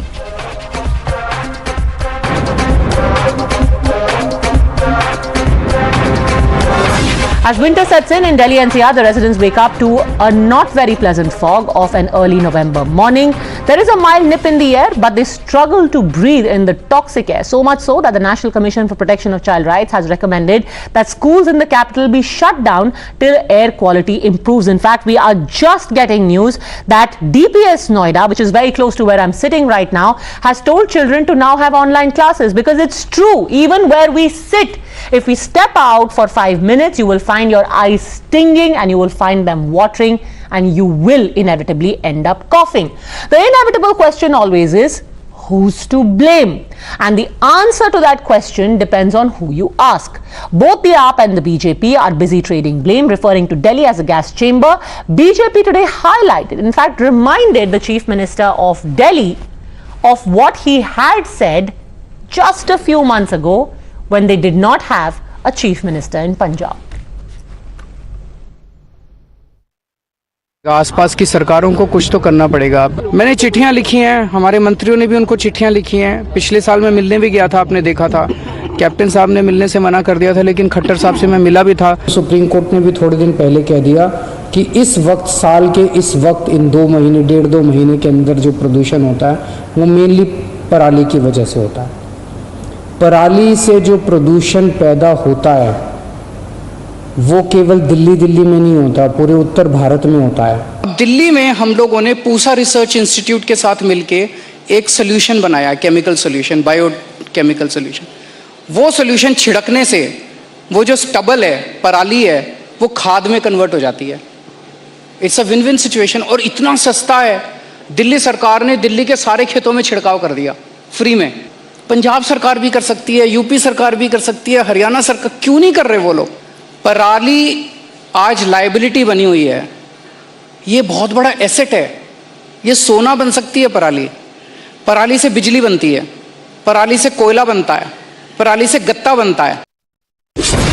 You're watching the News Hour at 10, debate number 2 on Times Now, Super Prime Time. Professor Rakesh Sinha, MP of the Rajya Sabha, continues with us. We are joined by Birmendu Jha, environmentalist, Huda Zariwala, political analyst, Lokesh Jindal, also political analyst. And my first question is to Parvinder Singh Sethi. I've always been very curious, Sethi साहब, ये जो पूसा वाला जो liquid है, जो सब कुछ solve करने वाला था, ये पंजाब की प्रॉब्लम सॉल्व क्यों नहीं कर पा रहा है? Because I really wanted to see it in action. कहां है ये पूसा वाला लिक्विड जिससे पराली खुद ब खुद सोने में बदल जाएगी? देखिए, जो पोल्यूशन है, ये पोल्यूशन किसी पार्टी का नहीं दिया हुआ। ये पोल्यूशन की 3 वजहें हैं। एक यहाँ पे इंडस्ट्री है, एक यहाँ पे जो व्हीकल ट्रैफिक्स हैं उसकी वजह से होती है, और तीसरा जो है कंस्ट्रक्शन की वजह से होती है, और पराली का भी उसके अंदर पार्ट है। अब आप इस बात की बात है, क्योंकि 2 साल पहले अरविंद केजरीवाल जी तो ये कह रहे थे कि कैप्टन अमरिंदर सिंह उनका फोन नहीं उठाते, इसीलिए दिल्ली में पोल्यूशन होता है। अब आपको व्हीकुलर ट्रैफिक भी याद आ रहा है, अब आपको कंस्ट्रक्शन भी याद आ रहा है, ऐसा क्यों? 2 साल पहले तो आप कह रहे थे कि कैप्टन साहब की वजह से हो रहा है सारा पोल्यूशन। मैं नहीं, वो भी एक फैक्टर है, वो फैक्टर को डिनाई नहीं करा जा सकता, लेकिन मैं ये कह रहा हूं कि ये एक नेशनल इशू है। आप देखिए ना, फरीदाबाद को देखिए, गाजियाबाद को देखिए, गुड़गांव को देखिए, कैलकाटा को देखिए, कानपुर को देखिए, लखनऊ को देखिए, सारे पहुंच गए, बट आप चंडीगढ़ भूल गए। इशू बन गया। आप सीधे कैलकाटा क्यों पहुंचे? सभी पार्टियों की एक कलेक्टिव जिम्मेवारी। नहीं, कलेक्टिव जिम्मेवारी कैसे? मैं कह रहा हूं, जो पराली जला रहा है अपने प्रदेश में, उसकी जिम्मेवारी है भाई। सरकार तो आपकी स्टेट में है ना, आपकी जिम्मेदारी है। कलेक्टिव कैसे? मैं थोड़ा ना जाकर के वहां पे बुझाने लग जाऊंगी। कलेक्टिव जिम्मेदारी कैसे है? आपकी सरकार की जिम्मेदारी है। आप एक बात है, यहाँ पे नहीं, यूपी 20 किलोमीटर पे है, हरियाणा 20 किलोमीटर पे है, पंजाब 200 किलोमीटर यूपी और हरियाणा के हम आपको आंकड़े दिखाएंगे। सेठी साहब, यूपी और हरियाणा के हम आपको आंकड़े दिखाएंगे कि कितनी फार्म फायर्स यूपी में जल रही हैं और कितनी हरियाणा में जल रही है और कितनी पंजाब में जल रही हैं। पहले पंजाब की बात कर लेते हैं। कम करना छोड़िए, पिछले साल के मुकाबले, let's just take a look at that graphic. पिछले साल के मुकाबले इस बार 33% ज्यादा पराली जल रही है पंजाब के अंदर। Last year there were 6,648 cases. This time there are over 10,000 cases, और इनमें से ज्यादातर केसेस आपके सिर्फ 7 जिलों से आते हैं। क्यों? 33% बढ़ा दिया आपने, क्यों? कैसे सेठी साहब? आप वहां के भी आंकड़े देखेंगे तो वहां पे भी नहीं, वहां पे भी कमी आई है। आप इस बात को राजनीति से मत जोड़िए। अरे राजनीति नहीं, मैं तो आंकड़ों से जोड़ रही हूं सर। दोनों की जिम्मेवारी बनती है। आपको कोर इश्यूज के ऊपर बात करनी पड़ेगी, इसके ऊपर काम हो रहा है। आपको आंकड़े दिखा रही हूं मैं, इधर उधर की कोई तस्वीरें नहीं दिखा रही, मैं आपको आंकड़े दिखा रही हूं। 33% more farm fires are burning in Punjab, including that of your chief minister. भगवंत मान साहब के खुद की जो लोकसभा कंस्टिट्यूएंसी थी संगरूर, उसमें भी पराली जल रही है और पिछले साल के मुकाबले ज्यादा जल रही है। कैसे? अरे आप आप देखिए ना, पराली को आप ले रहे हैं, एशिया की जो मोस्ट पोल्यूटेड सिटी है जो वो गुड़गांवा और फरीदाबाद और गाजियाबाद आती है, वो किस वजह से आती है? ये बहुत सारी चीजें हैं, बहुत सारी चीजें हैं। आपको कोर इशू के ऊपर बात करनी पड़ेगी, आपको इंडस्ट्री। सर आप तो एकदम COP26 पे पहुंच गए। इंडस्ट्री है, मैं बहुत पूरी इंडस्ट्री दिल्ली में। Sir I live in Delhi, I have very narrow concerns right now. Punjab में पराली क्यों जल रही है? सिंपल। आप कोपेनहेगन फिर ले आएंगे कि हम अपने डेवलपमेंट गोल्स डिस्कस करेंगे, ग्लोबल वार्मिंग हो रही है, वो बाद की बात है। जादू की अभी पराली रोकिए। एक किसान, आप किसान नहीं, आप नहीं, पराली को भी रोका जा रहा है, सारे फैक्टरीज पर काम करा जा रहा है, और दिल्ली में बिल्कुल रोका जा रहा है मैडम। वहां पे दिखा रही हूं तस्वीरें, यहाँ तो मुझे पराली कोई नहीं रुकती दिख रही। कहते हैं पहले से कमी आई है। ओके, पहले से कमी आई है। बिमलेंदु जी, वो what do statistics tell you? BJP का एजेंडा पहले से कम, मतलब statistics are telling otherwise, visuals are telling otherwise, but mister Sethi wants us to believe कमी आई है। Bimlendu ji, Padmaja, I don't know mister Sethi कौन है, उनका क्या स्टेक है इस मुद्दे पे, लेकिन सबसे पहले I think it's very very important to understand, we know that it's a collective responsibility, but at the same time it's also respective responsibility. Respective state governments also need to do their job, and indeed central government also is one of the parties in this. Reality is that the situation is as bad or perhaps worse than what it was last year, and indeed there was an absolute dishonesty in terms of Mr. Kejriwal's, all these years he was able to use Punjab as an excuse. In fact, his narrative keeps changing because he fails internally in terms of doing what he is supposed to be doing. Reality is that Delhi's pollution, a lot of it, as in, by the way, we are discussing stubble burning right now. This is going to end by November 20th. Do you think Delhi's air is going to be better on November 20th? No. Delhi's air is going to be bad, severe, hazardous throughout December, January. So indeed stubble burning is a very very big problem, and stubble burning should be sorted as claimed by Arvind Kejriwal all these years, and it's not. But reality is that Delhi, the populace of Delhi, the government of Delhi, its inaction, what this Sethi Saab was actually talking about, reality is that Delhi is the main contributor of Delhi's own problems. 50% of Delhi's air crisis is because of transport. And what do I mean by transport? The missing public transport. A crore and a half vehicles that we have, these are private vehicles. We have a deficit of 5,000 buses. We have a deficit of 200 to 250 road cleaning and sprinkling machines. The only smog tower, which anyways is supposed to be not supposed to be working. Anyway, it only cleans 50 meters of air. Every hour they cut 3 trees in Delhi. Delhi government has completely failed. But indeed, it's an airshed. It is a North India problem, but Delhi is also part of North India. Delhi is also a national capital. It is a collective responsibility, but collective responsibility will make sense only when respective state governments do their bit and understand that, imagine I've been unwell for 5 days, and forget about me, every child in Delhi is actually having some sort of a respiratory issue or the other. 700 AQI, 800 AQI in several parts as we speak right now. That's not normal. Imagine, and this is, when we were in school, it was unthinkable for us to skip even a day of school. Today we have a situation where parents are not sending their children to school for fear of them falling ill or worse. I have a petition, Padmaja. I'm saying that I'm someone who's not an advocate for low-hanging fruits or short-term measures, but I've been advocating for it for last several days, and today I put forth a petition on change.org as well to really shut down schools, because I've been speaking to several doctors from Medanta, from every other hospital. They're saying that the number of cases in terms of hospital admissions, their OPD, their ICUs have increased. Now what can be worse than this? What can be worse?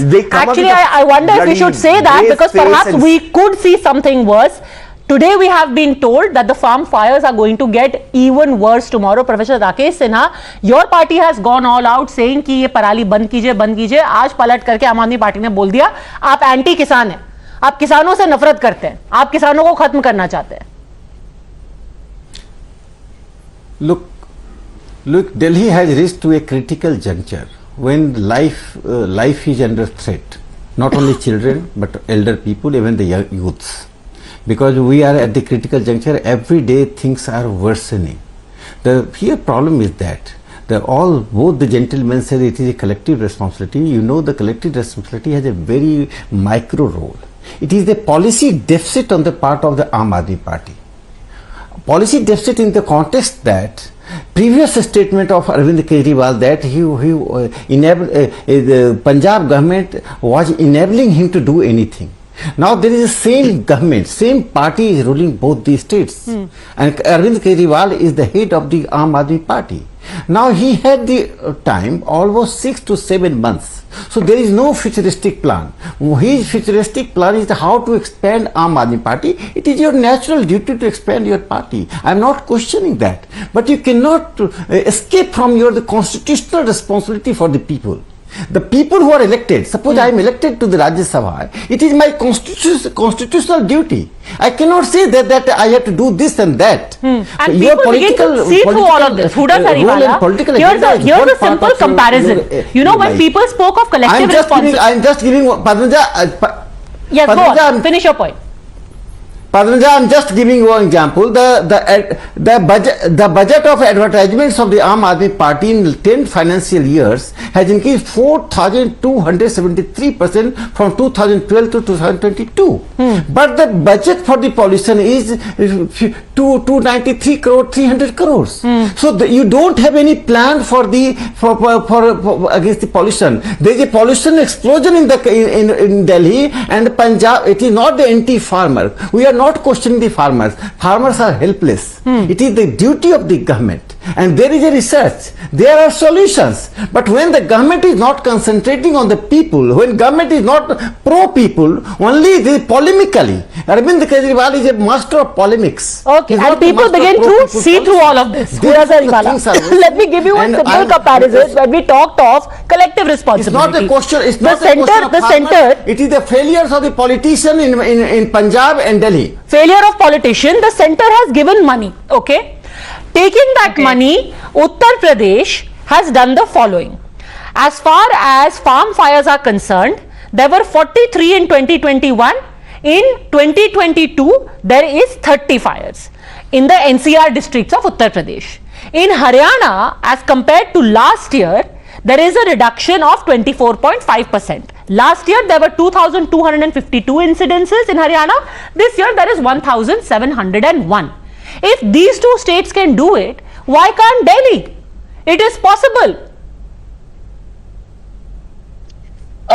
Since you have quoted data, I'd like to begin answering by quoting a very relevant data here. According to the Indian Agriculture Research Institute, the farm fires because of the stubble burning was only 320 fires this year as opposed to 620 in 2021 and 1,935 in 2020. I've got another data which is from the Consortium for Research on Agro-Ecosystem Monitoring and Modeling from Space, which monitors stubble burning on a daily basis. According to this data, which is a relevant government data, it says that UP, Uttar Pradesh, saw an increase in the instances of stubble burning. No, it doesn't. My point is, government data actually points to the opposite. One second. Vimlendu Jha, can you quickly come in on this very varying data that is being quoted by everyone? Because one set of data says that the farm fires have gone up in Punjab. Ms. Hudawala is saying that they have gone down. Can you please clarify that? I'm sorry, Huda Zariwala. My bad. Sorry, please. All good. Let him clarify on the data because selective data is very dangerous. Huda Zariwala, Vimlendu Jha. Yes.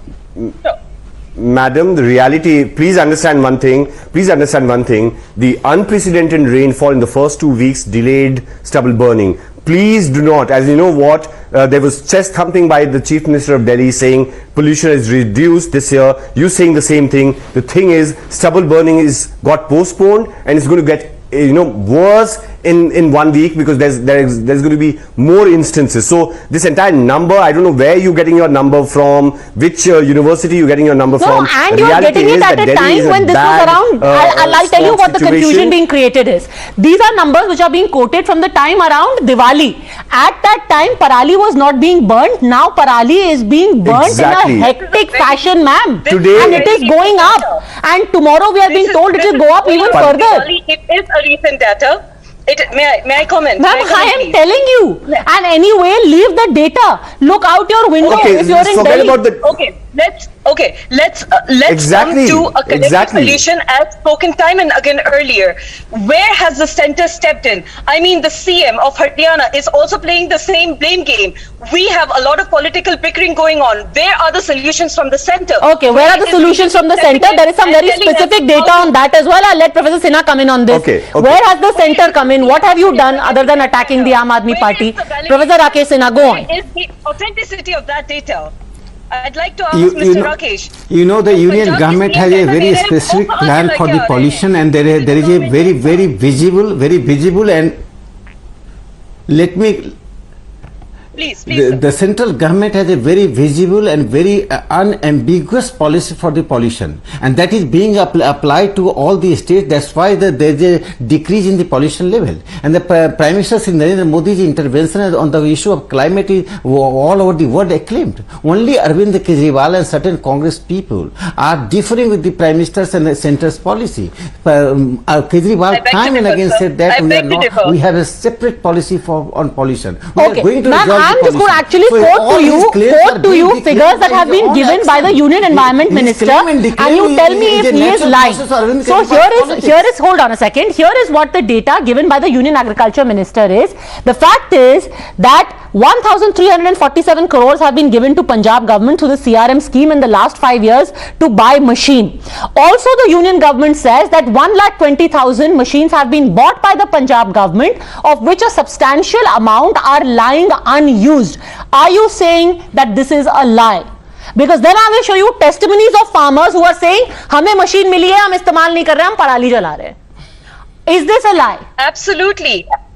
Absolutely. This is all false allegations against the government of Punjab, against the government of Delhi. So you're saying no money has come to the government of Punjab from the center? Absolutely. No money has come. Okay. If the center was asked to pump in 2,500 crores for the very same reason. I mean, to stop the stubble. Ma'am, I am telling you 1,347 crores disbursal has happened. In addition to that, so hold on a second. Here's the thing. Very often these numbers are juggled in a clever way. Now, in addition to the money that was already given, the states of Punjab and Delhi said, okay, Professor Sinha responds. Just give me 1 second. Yes, go on, Professor Sinha. Just give me 10 seconds, just 10 seconds. You know, the money transferred to this Punjab government and Delhi government for to fight the pollution, they have retransferred money to advertisement. That's why their entire money is going on propaganda. Let the Delhi government say what are the plans for the fight against the pollution. What are the policies of this Delhi government? Let the Delhi government clarify, as a spokesperson clarify 3 programs to fight against the pollution. Just give me 3 programs. Lokesh wants to come in, and let me quickly come in with another bit of information, because very often, like I said, these figures are given very selectively. So this money was disbursed to the Punjab government by the center. Then the Punjab government said we need more money because the bonus that was to be given to farmers to not burn parali, Uttar Pradesh is giving it, Haryana is giving it out of the money that they have. The Aam Aadmi Party government in Punjab said हम तो सिर्फ 500 रुपए देंगे, 1,500 रुपए हर जो किसान को देना है वो सेंटर से आना चाहिए. Why? Padmaja, first of all, the problem is the IR64 variety of rice, it takes 130 to 136 days to harvest. Now what happens is, over here the farmer gets only 14 days in the harvesting of rice and subsequent sowing of the wheat variety. The solution to this is Pusa Basmati 1509 and PR 126 variety of rice. Now the government, instead of subsidizing this rice variety, it is simply embarking upon happy seeders. And even in happy seeders, now Mr. Sinha has stated that the government has given certain subsidy. Let me tell you, 50,000 happy seeders are required for Punjab. But how many are being put into place is only 23,000. Further, in happy seeders, whenever wheat sowing is done, this wheat sowing is not up to the mark. In fact, there has been a lower amount of yield, and therefore many of the happy seeders are being dumped. Now, when Mr. Arvind Kejriwal says that Pusa will be causing an accelerated decomposition, he must understand that this accelerated decomposition takes 25 days. The solution to this entire problem is having a wheat variety, having a rice variety which takes a lesser duration of about 100 to 110 days. But in the meantime, पराली जलती रहेगी. पराली को जलने से रोकने का कोई पराली को जलने से रोकना है तो हमें एक शॉर्ट ड्यूरेशन राइस लगेगी ताकि सर ये तो लॉन्ग टर्म सोल्यूशन है ना. शॉर्ट टर्म में ये तो कोई आप जबरदस्ती नहीं कर सकते कि जब तक आप अपना जो क्रॉप है वो चेंज नहीं करेंगे तब तक हम लोग जलाते रहेंगे. किसान की सारी सब्सिडीज छोड़ दो सर. जब आप किसान की सारी सब्सिडीज छोड़ देंगे तो आप कैसे ये राइस वैरायटीज देंगे? Sir what does subsidies have to do with this? I am asking you a very specific question that in the present scenario you can not be burning stubble. Madam, to say that I will continue to burn stubble till the time that I am growing this crop is ridiculous. The center has to give a subsidy on a short duration rice variety. Okay. Then the parali burning will stop. Okay. If that is your solution, sir, to something that is an immediate problem, literally out of our windows, that is looking at us in the face, then one wonders if you are taking the entire magnitude of this situation seriously at all. Anyhow, this was just to make you aware of what a terrible calamity we are looking at right now, and that politics will stop and people will just crack down even though it may be against their vote back interests. Thanks very much, all gentlemen and Huda Zariwala, for joining me.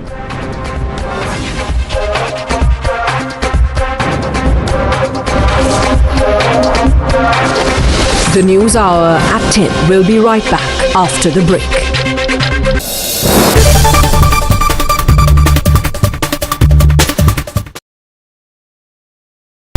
The most pressing issue, the most informed minds, free and fair exchange. Converse India with Rahul Shivshankar. आपको सब film star ही चाहिए मथुरा में. नहीं हेमंत कन्हैया जी ने भक्त चाहिए ही कल रात की सावन कर देंगे. He will also become.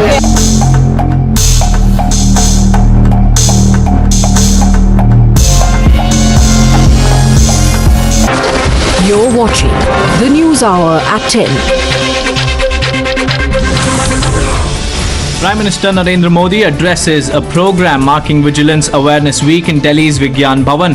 Says centre is working to change system created by Abhav and Dabav.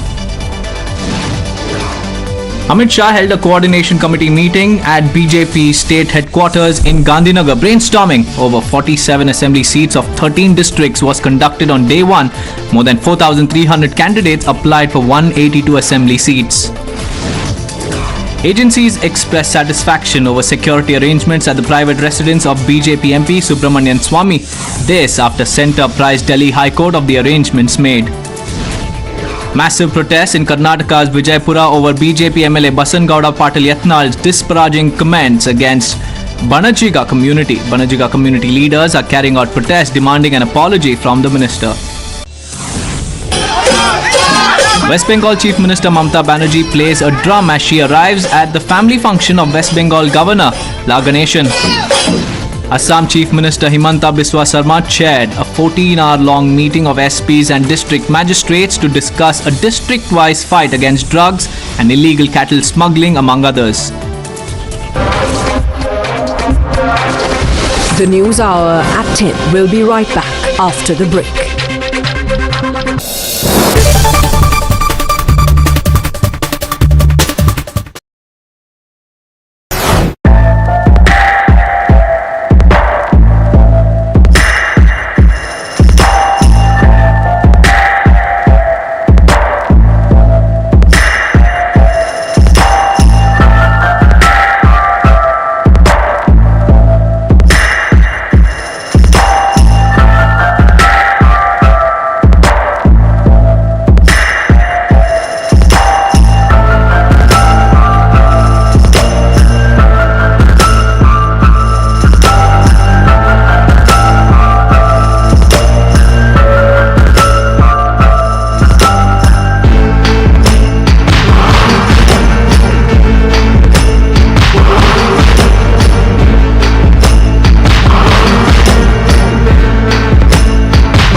News Hour at 10.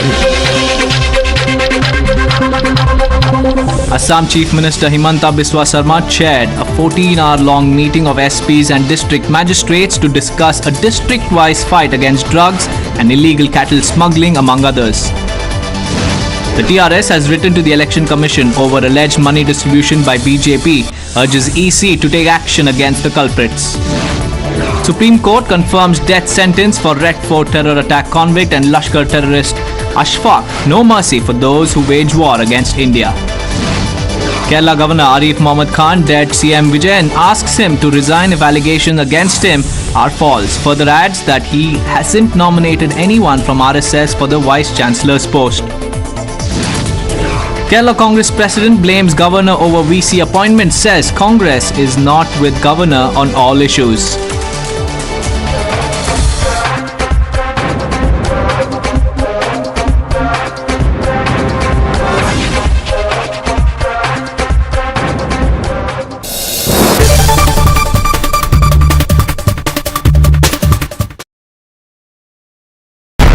Most pressing issue, the most informed minds, free and fair exchange. Converse India with Rahul Shivshankar. आपको सब film star ही चाहिए मथुरा में। नहीं हेममान कन्हैया जी ने भक्त चाहिए कल राखी सावन का he will also become.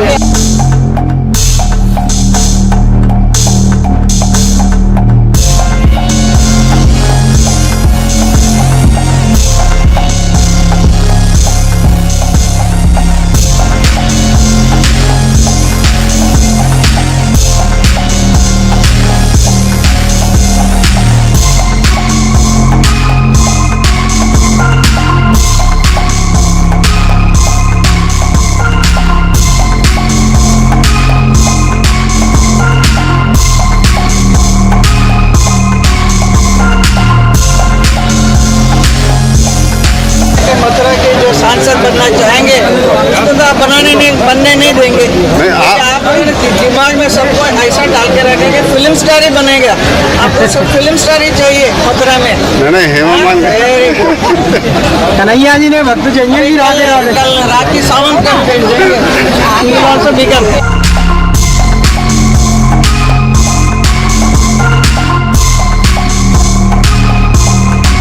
बहुत अच्छी बात है। आपका क्या विचार है इस बार? आप मेरा विचार क्या मैं बताऊं? मेरा विचार भगवान के ऊपर है। Lord Krishna will do it.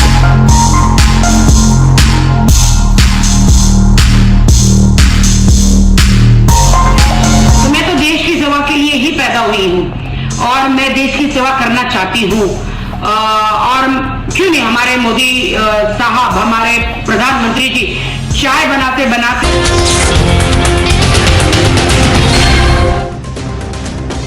Hello and welcome and a very good evening. This is News Now Overnight and I'm Siddharth Talia. Let's take you through the top 50 headlines this hour at 11 o'clock.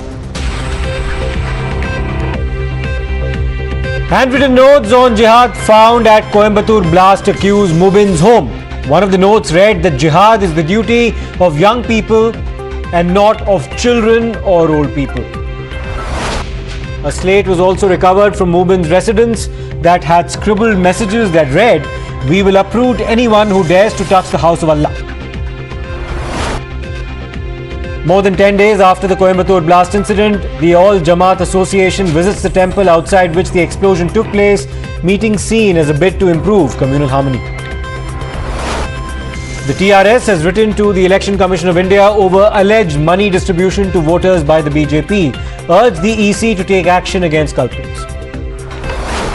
BJP supporters caught a person near the Bangari Gadda polling station allegedly influencing voters with bribes. Video shows cash and TRS tags along with a voters list in the possession. Election Commission announces Gujarat poll dates. Two-phase voting to take place on the 1st and the 5th of December. Results to be announced on the 8th.